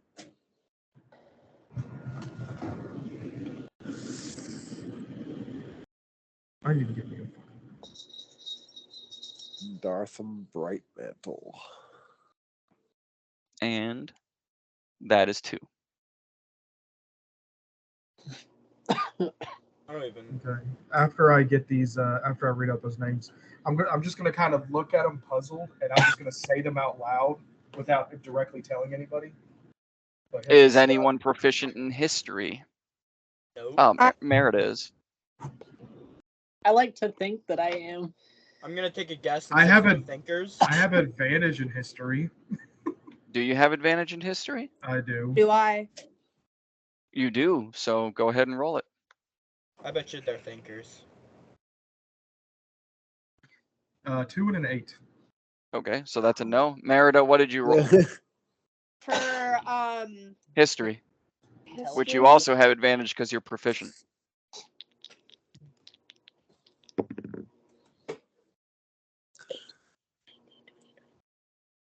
$23. They are both thinkers. Ha! Called it. Nailed it. You're able to recall it from your many times of reading books left alone by Chalk in the cart, kind of like last time, All right. Where you I've knew put it all who- together. where you knew who Zarut was. We You are are- not in an alternate timeline. We are You're able seeing to- the past. You're able to ascertain that these 2 names are also thinkers. And with that roll, you know that Dartham is the head thinker. Okay. I think that we are in the past, but we're seeing a poorly remembered version of the past, as in maybe the thinker that we just met's past. I think that we are seeing the start of the end of the alliance between Salvetti, that big alliance. We're seeing the end of that. We're seeing the start of the war. We're not in the past because my parents are both alive. My sister's alive. My parents are together. My And Xander is my best friend. childhood bully that bullied me because I was the son of an exile is my best friend at this I'm point. not saying where we are now. I think we're seeing the past. I don't think we're in the Right. past. No, That's We what I are said definitely earlier. seeing our past, like the start of the war and all our timeline. That's what I said before.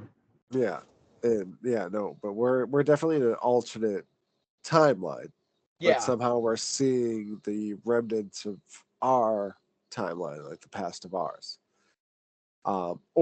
This could be these could be the memories of this timeline, but they won the war, or they lost. Like, we don't know what war they're talking about, but we don't know There's what the been no outcome war is. in this timeline. Well, no, there was a war, Was but there? Well, yeah, because the royal guard and everything are still here. Like it's all still it's broken up, but it's not like the thinkers didn't do their whole lay down your arms and like not fight thing. Well, So Garrison, this, from what you can recall, before the war, in your timeline, from what you can recall from your memories, before the war and especially after the war, the Royal Guard was never in Coast City. right.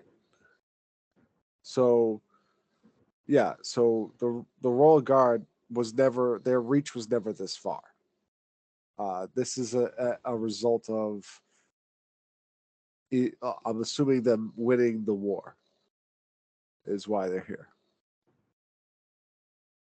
I don't think we but have enough pieces. I think we're just trying to schizo together a no, answer. this is just an educated guess, but I know for a fact that like where we are right now is not like Well, we can our figure out- past. I know that for We can figure 100%. out the war thing like insanely quick. Just go up and ask somebody. Be like, hey, was there a huge war a couple of years ago? Yeah. Every question that we answer, like 20 more pop up, Mm-hmm. True. and it feels like we're running in Wipe circles. that smile off your face. What? Wipe that smile off your face. I just looked at it. I see him going, just rocking back and forth. What? I honestly feel like we're going in circles. I know nothing. Of course you don't.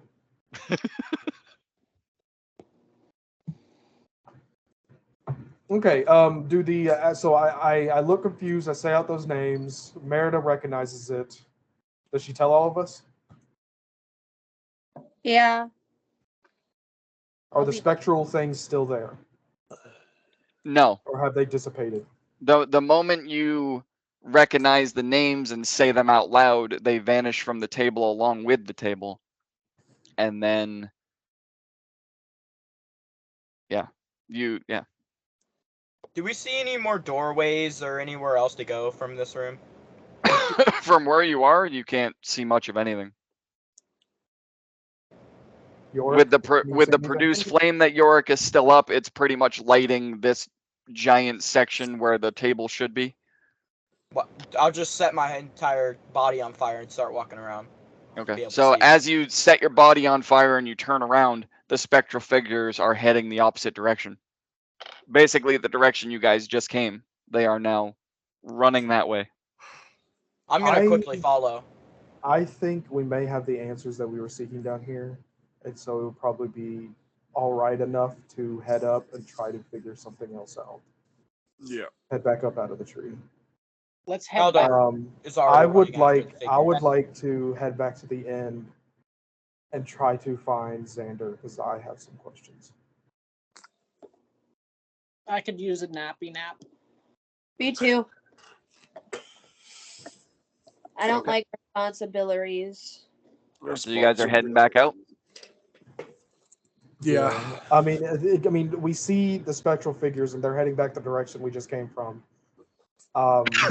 Yeah, just I mean, if they're going all the way to the entrance, let's just follow them. Yeah, I'm strictly following the figures. Okay. So you guys follow and follow and follow. And you notice as you're trailing behind them, they're not angling toward the door. They're going in a straight direction. From what you can tell as you get closer, they're heading toward a wall. And then they just vanish into it.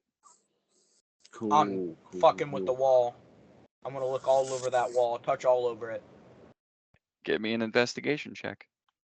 Yeah, you fondle that. I'm fondling the wall. Maladar's over here like, where's this door at?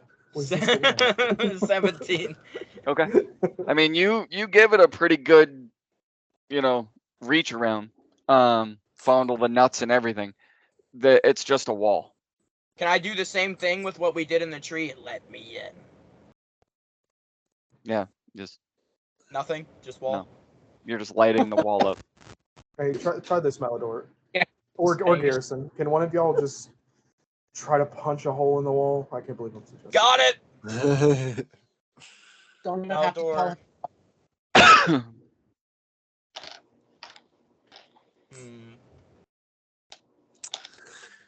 Okay. Everybody back up. Oh, Like, back up. Are we about to see Ghost Rider? Maybe. Back up. Oh, Everyone. Like, He's 50 feet explode. that way. As soon as they get, like, really far. Merida and Yorick, you guys all right? Yeah. Your camera went out. Wait. And your mic's all kind of fucked up. Anyway. Yeah, I will say on their behalf they back up. Okay. Malador's gonna take out one of the orange crystals. He's gonna crush it in his hand. He's gonna snort it and just go ham on the wall. Okay. Okay. All right. So, those of you who were in the cart with Malador the first time, you see him take out another one of those crystals, break it up into a powder, snort it, and rush toward the wall like a flaming mini Hulk creature. And his first punch, he contacts the wall, and the whole room lights up.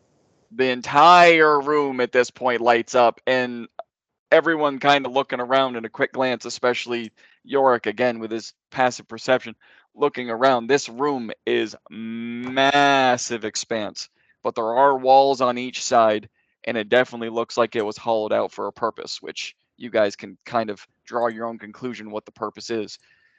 But he punches, and it just... You guys are far enough back to where you don't take any damage. You definitely feel the heat. Even if you're resistant or immune to fire, you still feel the heat. Garrison, especially you, knowing that this is a magical explosion, you definitely feel the heat, and you see the heat as your eyes kind of go cross-eyed, like, oh, what the fuck? It is a very, very bright, like supernova explosion. Kind of reminds you of when he blew up and killed Adam, not to call that back, but it's the same level of brightness in this subterranean basement room. And as it dissipates, there is now a pretty good sized hole in what was once the foundation of this room, but it's just a hole. And he's just punching at rock at this point. He blew away the created stone exterior, and he's now just punching at rock and dirt as he's just burrowing further and further into the earth. But it's just a hole in the wall. It didn't blow up into a room or anything. It just created a big hole in the wall. Are we just gonna watch until he like flames out, or are we gonna try to stop him? No, just let him keep going. I'm not getting close to that. Keep going. Yeah. Okay. It's okay. Malador, I mean, you're gonna He's notice gonna stop eventually. when he noticed there's not a hole. You're doing There's not great, room. sweetie. You're doing So- great. Malador, as you turn around, you are now like on the right and the left. You can tell you made your own little doorway, your own little hallway out of this wall, but it's just a hole.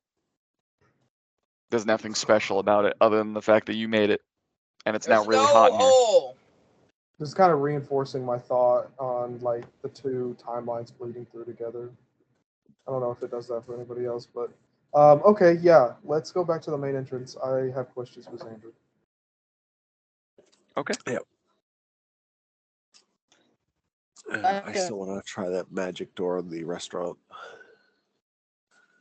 Yeah, we'll have to make sure to get York there after a long rest. Yeah. Yeah. We're going to go do right now. Basically. Yeah, no, Yorick and Merida, I don't want to skip over anything you're saying, but your camera is off and you keep cutting in and out. I'm just letting you know. I'm not trying to skip over. Okay, they went on mute. Gotcha. They said that their internet's like having a stroke or something. But you guys make your way. You guys make your way back out into the hallway. Money for fun. And as you all pour back out into the hallway, including Yorick, Merida, Tyr, you guys all pour out into the hallway. The spectral figures are no longer there. So they disappeared into that wall that Malador tried to tear apart. As you come out into the hallway, they're not there.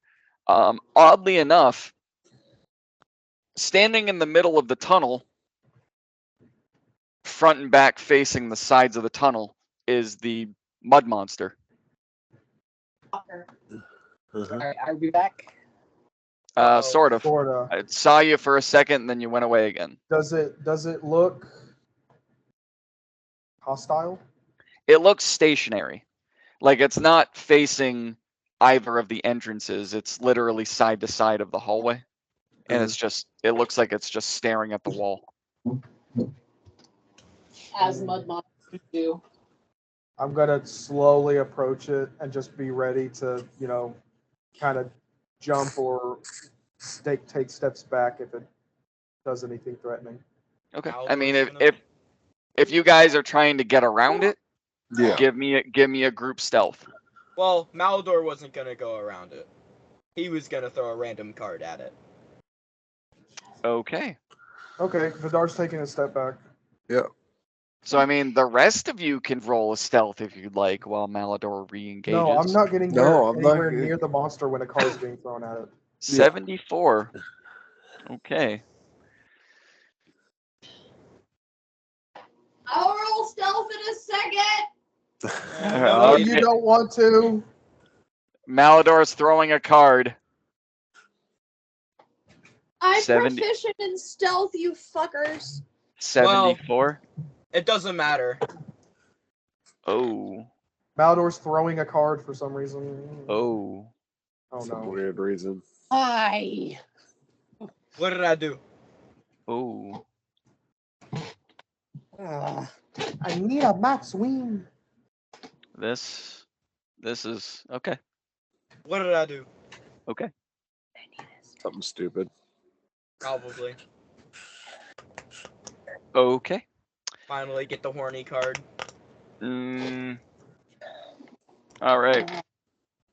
Malador, this card before you threw it, since you like to write down what it looks like, Yes. is a spiral. Kind of looks like a water slide. If you just created a twister. That'd be ironic. Mud monster goes down a water slide. Woo! That would be ironic for. And from Malador, I need another 100 die. Huh? Oh no. Oh no. Dirty Dr. Pepper. Or 54. Okay. What did I do? We're all dead. Fine. Okay. What would that be? 54. Okay. So you guys are all hanging back as you're thinking about trying to stealth your way around this thing, and then Malador just randomly pulls a card and throws it. And then a flash happens. And as your vision comes back, It was a teleport spell. you are all now hanging freely 20 feet above the inn. And you fall.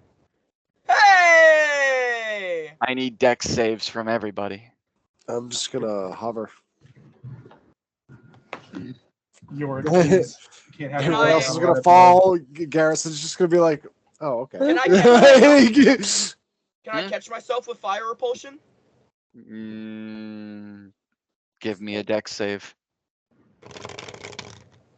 No. Okay, then no. So the spiral, it was a. Can you tell me what it exactly did so I can write it? It appears to have Teleportation. teleported you somewhere. Okay. To somewhere you knew. I got a 24. Okay. You are able to land on your feet on the roof of the inn. Garrison, you hovered. Malador, what did you roll? 4. Okay. Give me 1 second, and we'll start dishing this shit out. All right. Merida, what did you roll? It's technically 10. 5. And Yorick? 6. Man, yours really, really suck. I am rolling like shit tonight. It's my turn. All right. Steven, Steven got a 21. What in the hell? What the fuck is What's happening? that? Okay, so Garrison, you took none. Vidar, you took none. I'm glad to see people of culture. Malador, Merida, Yorick, you guys all take 10 points of fall damage. That's fine. Halved? God, you mother. No, because fall damage is not bludgeoning, it's just fall, so you take it all. Steven takes 5. I 'cause really he- need a I'm double okay. size. We're about to get a long rest anyway.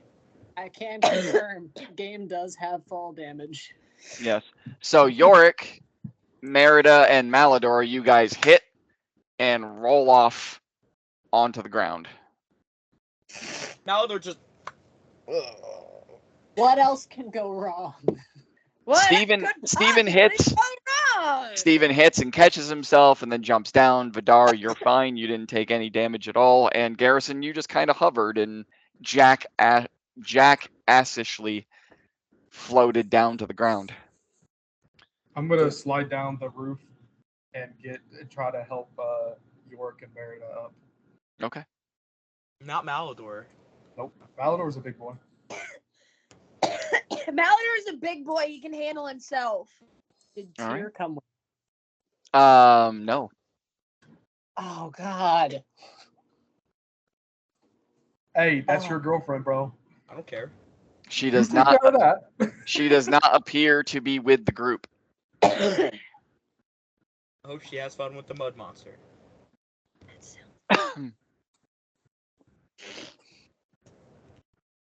And at that very moment, the front door of the inn bursts open.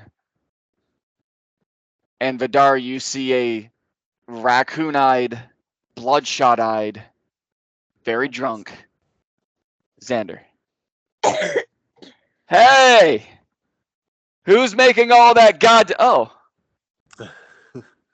Where have you been? You're missing out on some really good, like, how long have I been in here? I'm gonna dust myself off. I'm gonna help dust Yorick and Merida off, and then I'm just gonna go quickly spin him around, and push her back inside of her. Okay. So as you're noticing when you approach him to spin him around, the wine bottle he's holding is not only empty, but it's broken. Half of the bottle is missing, and he's still like, as you're pushing him away, doing this shit with it. Yeah, you're having a lot of fun, Xander. Let's go now. So as you're pushing him into the inn, the green-haired girl is behind the counter. The odd little fish man is standing in front of it with the mop that even after all of this time, as you guys enter, you can smell that nasty, putrid water on this mop head. And there's just a trail leading from the top of the staircase all the way down to the front desk where it is now holding it and kind of leaning there. And up the stairs, you guys see what looks like fireworks being lit off on the inside of the building and really loud thumping music. Yeah, I'm just gonna go back up there, and he like No. I'm guiding him. I'm guiding him to Garrison's room. he can't fight against you, so yeah, the party's up there, man. No, the best part is over here. As you're trying to like move him away from the staircase, he kind of hits into the wall, and then hits into the side of the staircase. You ever heard of Fine, booze is back here anyway, and just he just starts going. Really fun. So, what are the rest of you doing while Vidar pushes his drunk friend back to the suites? What time of day is it? I mean, you were able to clock it after you hit the ground and got up and dusted yourself off, it's about mid-afternoon. Oddly enough, it seems like the exact same time as when you went down into the tree in the first place. I know. The witch is back. And Nellie is there. Okay, good. So with Okay. her giant slobber horse face, she goes from Trough to licking Malador to licking Merida to licking Yorick and back into the trough. You alright? Go find your girlfriend. I gotta take care of this building. Oh no, you're already gone. Okay. You're already in the building. This all happened in sequence. So you pushed him in there, and all of that happened in there. So you were able to observe the party going on upstairs, that putrid smell of water being pulled by the fish guy, push him down the hallway, and then at the same time, Nellie, with her giant horse slobber tongue, and however old this water is, licked Merida, Yorick, and Malador, and then face back in the water. Malador's gonna look right at Merida. Merida, you owe me 3 drinks. I think it's time. 3. Yeah, I said 3. 1. No, you agreed to 3. I did not agree to You 3. wanna? We have No. observers. She said Go 3. to bed. I'm a little injured. I'm going to bed. Bug me later. And then Merida's gonna walk into the inn and go talk to Siri at the front desk and be like, stop it. I said Siri and my phone turned on. So as you approach, you see the same thing Vidar did. You hear the loud, obnoxious music upstairs of where you guys rented your beds previously, and you can see the mini explosions of what looks like fireworks going on up there, and just loud thumping. And as you enter and go up to the counter and say hello, you can actually hear the shattering of a bottle, and then another one tink, tink, tink, tink as it just rolls down the staircase, rolls across the floor, and hits your right foot. And she looks up from her book. Oh, you're back. Hi. Hey, Are you here for the whatever's going on up there? no, actually, if I recall, a good friend of mine said he had booked some rooms for us. I just wanted to double check with that. Oh, you must be in this book. Puts it down. And it's about a book that thick, and she opens it up. What's your name? Merida. Merida, and you're with Xander's crew, yeah? Sure. Okay. Yep, I see you there. 3 of your friends have already checked in. It looks like another one checked in about an hour ago.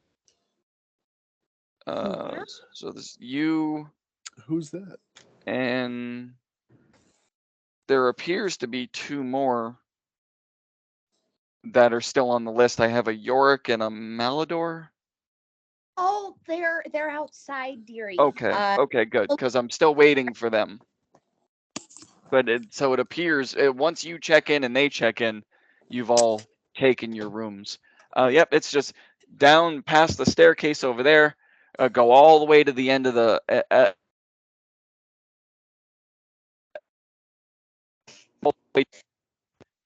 see various rooms. She said. Oh wait, no, hang on. No, those are already occupied. So you have to go past that hallway down to the next hallway on the right. Hang that one, and then your room is on the left at the end. It's not that confusing. Just at the end of this counter, you're gonna see a hallway to the right. Go past that one because that one's occupied by a very oddly attractive blonde. Never mind. Go past Yeah. that hallway. Let's not And- go down that pathway, dearie. I know who you're talking about, and you don't want to go down that road. I'm just gonna tell you right now. Merida, you're also going to see on the left side of the shirt something that you didn't notice before, which is a literal name tag, and it does not say Siri on it. It says Marianne. Okay. Okay. Well, thank you, Marianne, and Oh gonna yeah, I be- forgot I was wearing this thing. Thank you. I thought I lost it. no, but the other Marianne. two soon. Marianne was my grandmother's name. I lived with her, so she named me. Yeah. Anyway. That's a precious story. Don't ever forget it. So you're gonna And head then- to your room? Yep. Okay. And Malador and Yorick, what are you and Garrison, what are the three of you doing?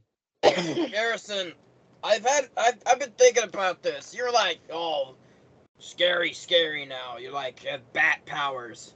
Do you think you could, like, close your eyes and dodge a punch? I'm just gonna walk away from that. Just blink a few Stared times. out of my- Nope, not touching that one. Not even gonna entertain that at all.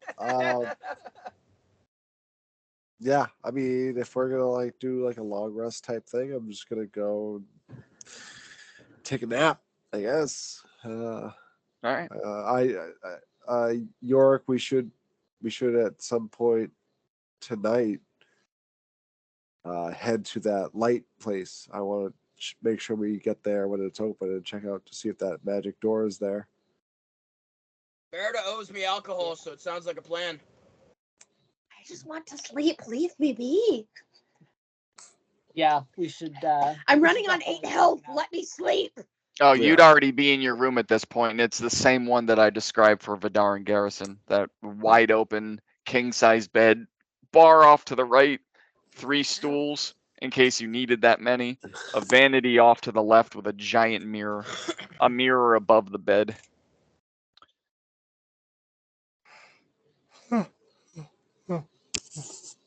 Let's Yep. go in, rest Oh. up, and regroup. Hey, Yeah. Garrison, I have another question. What's up, Malador? Have you tried eating anything that's garlic yet? How did you get away from the police? Speaking you of which, say- Garrison, you are very hungry right now. You know, I always thought that the whole garlic thing doesn't make sense for vampires. And I mean, it think doesn't. was just a propaganda push that vampires put out, being like, "Oh, please don't wear garlic because garlic makes you bleed more. It stops clotting." Yeah. And so they're Yeah. like, "Oh, don't eat that garlic, then I can't suck your blood." And then they kind of turn around and be like, Reverse psychology. Yeah. "Yeah, Tell them it's our weakness, and it's really it's just garlic. helps us. Garlic is a huge conspiracy." Big It gar. doesn't Big gar. Big gar. Big garlic. Yes. Big garlic pushing a conspiracy. Vampires, yeah, big Just But, vampires. Just like the conspiracy of they don't have reflections. You know, actually, that the reason that was because back in the day, mirrors used to be backed with silver. Yep. So, and because silver was a weakness of vampires, that's why they were like, "Oh, you can't see your reflection." Technically, there's no such you couldn't have a vampire because even at nighttime, the moon is reflecting the sun's light. So, therefore, a vampire couldn't even go out in the nighttime if he was. I mean, all this susceptible was. to I mean, the the UV vampires were rays, made before people knew what the moon even was. Yeah. True. So, It's just fun. anyways, not to just dampen fun. anybody's parade. It's just fun. Of course, it's just. But, police! I didn't you even light get up like a chased by disco ball? police. Yeah. Oh, it's. I'm sure they're looking for you. Are you in high school, Garrison? Me? Is your arch nemesis a werewolf? No. Nope. Are you I in don't- love with a? I- Are you in love with a human I named don't Bella? live in a town that it's constantly overcast and I don't sparkle in the sun. So, Man, that's gay. Are you Yeah. falling for a human named Bella that only has one facial expression? Are you gonna have a kid named Bessie? If I Renesmee. crawl up to the Loch Ness Fucking monster, Fucking stupid game. Stupid name. So you're gonna have to So- sit there and watch your fiance be cuddled by your werewolf arch nemesis because you're cold. or even have my arch nemesis werewolf fall in love almost genetically with my child. Oh yeah. yeah. Let's not Like, forget about that, where he's he like holding her as a imprinted on a baby. Like, He's holding her as a baby, and he's like, Yeah. "Yeah, we're gonna have a kid one day." yeah, like it's like that's kind of fucked up. It's Like so that's creepy, dude. a little creepy. Yeah. Let's not forget that I can't control it. let's not forget that world was literally created that way. Yeah. Let's, it's not the world that's creepy, it's the one who made it. Very, Let's set this very on a rant. strange. Anyway. But yes. Anyways. Yes. So you guys all go to your various rooms. Garrison, you return to, and Vidar as well, if you would like. You return to your suite that still has no door handle. Garrison, I think I'm staying with Xander. I think me and Yeah. Xander are rooming together. that is actually true. So you would hang a left and go into Garrison's room where Xander has been. Oh no, I'm kicking them out. You gave us Okay. the room. You gave us the room. I'm Well, just gonna say, once you make that left into your room and you open up the door, you can see that that Xander has been doing most of his drinking in here. There are empty bottles everywhere, and it smells like stale beer and wine and women and whatever else he may have had in here. As soon as You- Garrison walks in, Vidar's going to look at him and say, if you don't want to have someone try to fuck you, I would stay in the room. You do, but Dr. Garrison, you as you push Xander in and he just kind of like hobbles over to the bed and face plants, you do also clock 2 males and a female in the bed. Are That they are- awake? No, they are passed out and topless. Damn. Okay.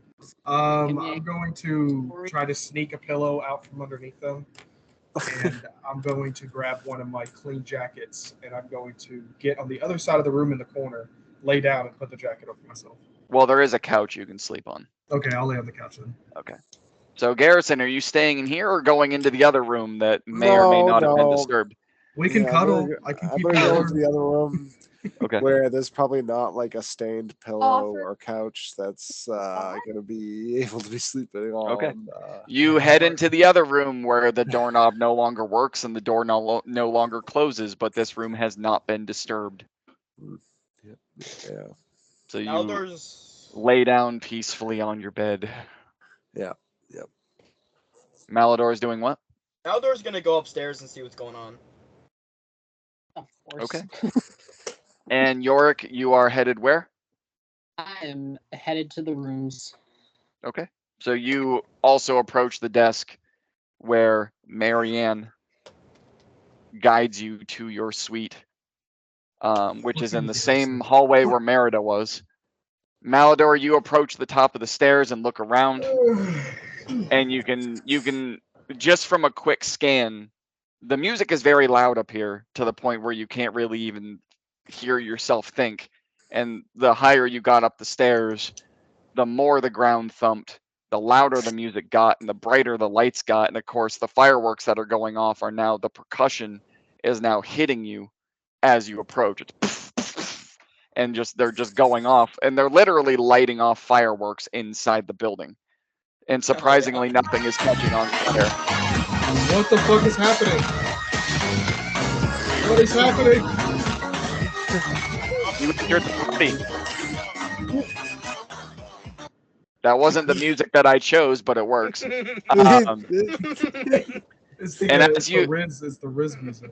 As you scan the room off to the right, those curtains are both pulled open, and all 3 of the bathtubs are being used.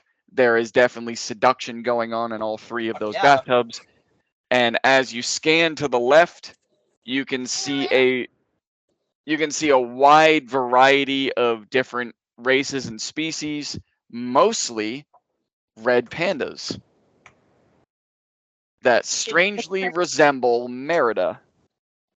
No! And you clock about 15 of them up here, along with some humans, a couple of blue tieflings, These red pandas getting they freak on. I'm about and to a go few rinse up a panda. and a few elves, and that is where we're gonna end tonight. Bro, can Vidar hook up with the red panda? No, he's Well, married. that's where he's married, Malador's he's straight headed He's next married. episode. He's married. He's married. He's married. He's married. Vidar's married. I'm a married spud. I'm a married spud. I'm a married spud. Married spud. Married spud. Yes, that is where we will end tonight. Jealous Alright. little noises. Tour guide Barbie. So as a reminder, everyone agreed on Fridays, but yeah, it's after the 1st of February. Thursday the 1st is when I graduate, and then if I go back to, I'll be going back to my normal shift, so I'm gonna have that Friday off. Congratulations. But Congratulations. Merida, you mentioned that there was some kind of con going on that week.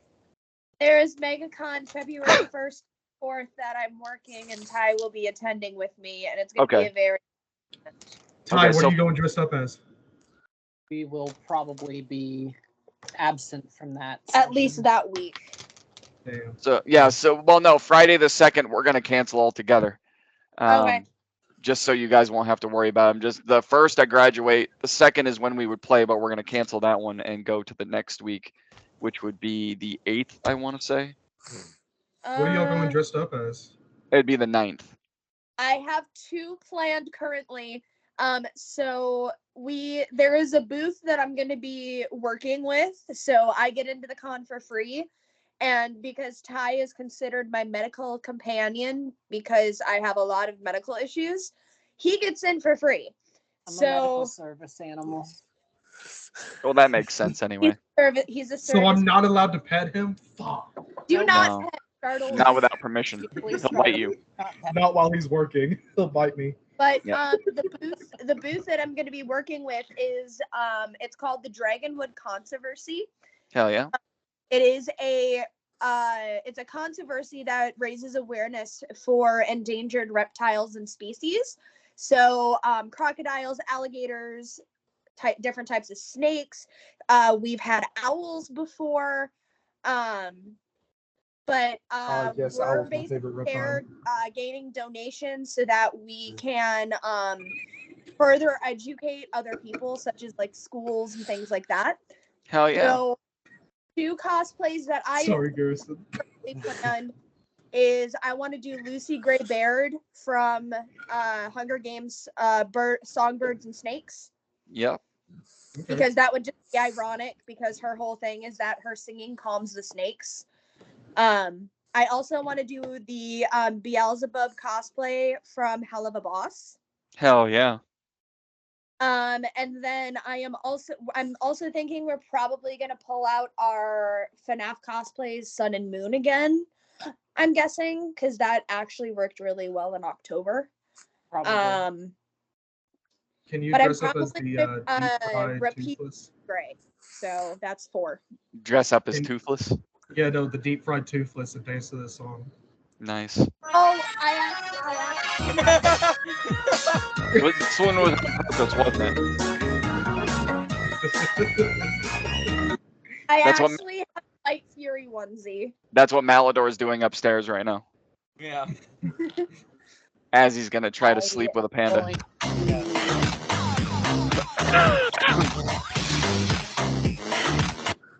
But all right, guys. I will see you all next week. Yep. Very fun session. Very cool shit. I hope my theory is correct because if it is, that's the coolest thing in the world. Yep. So it'll be next week. Will be the 27th. We'll play then, and then we won't play again until February 9th. Okay. Sounds good. Sounds good. All right. Sounds So, good. But all Good right. night, guys. Adios. Have a good night. You guys have a good night. Thank you. Fuck Peace, bitches.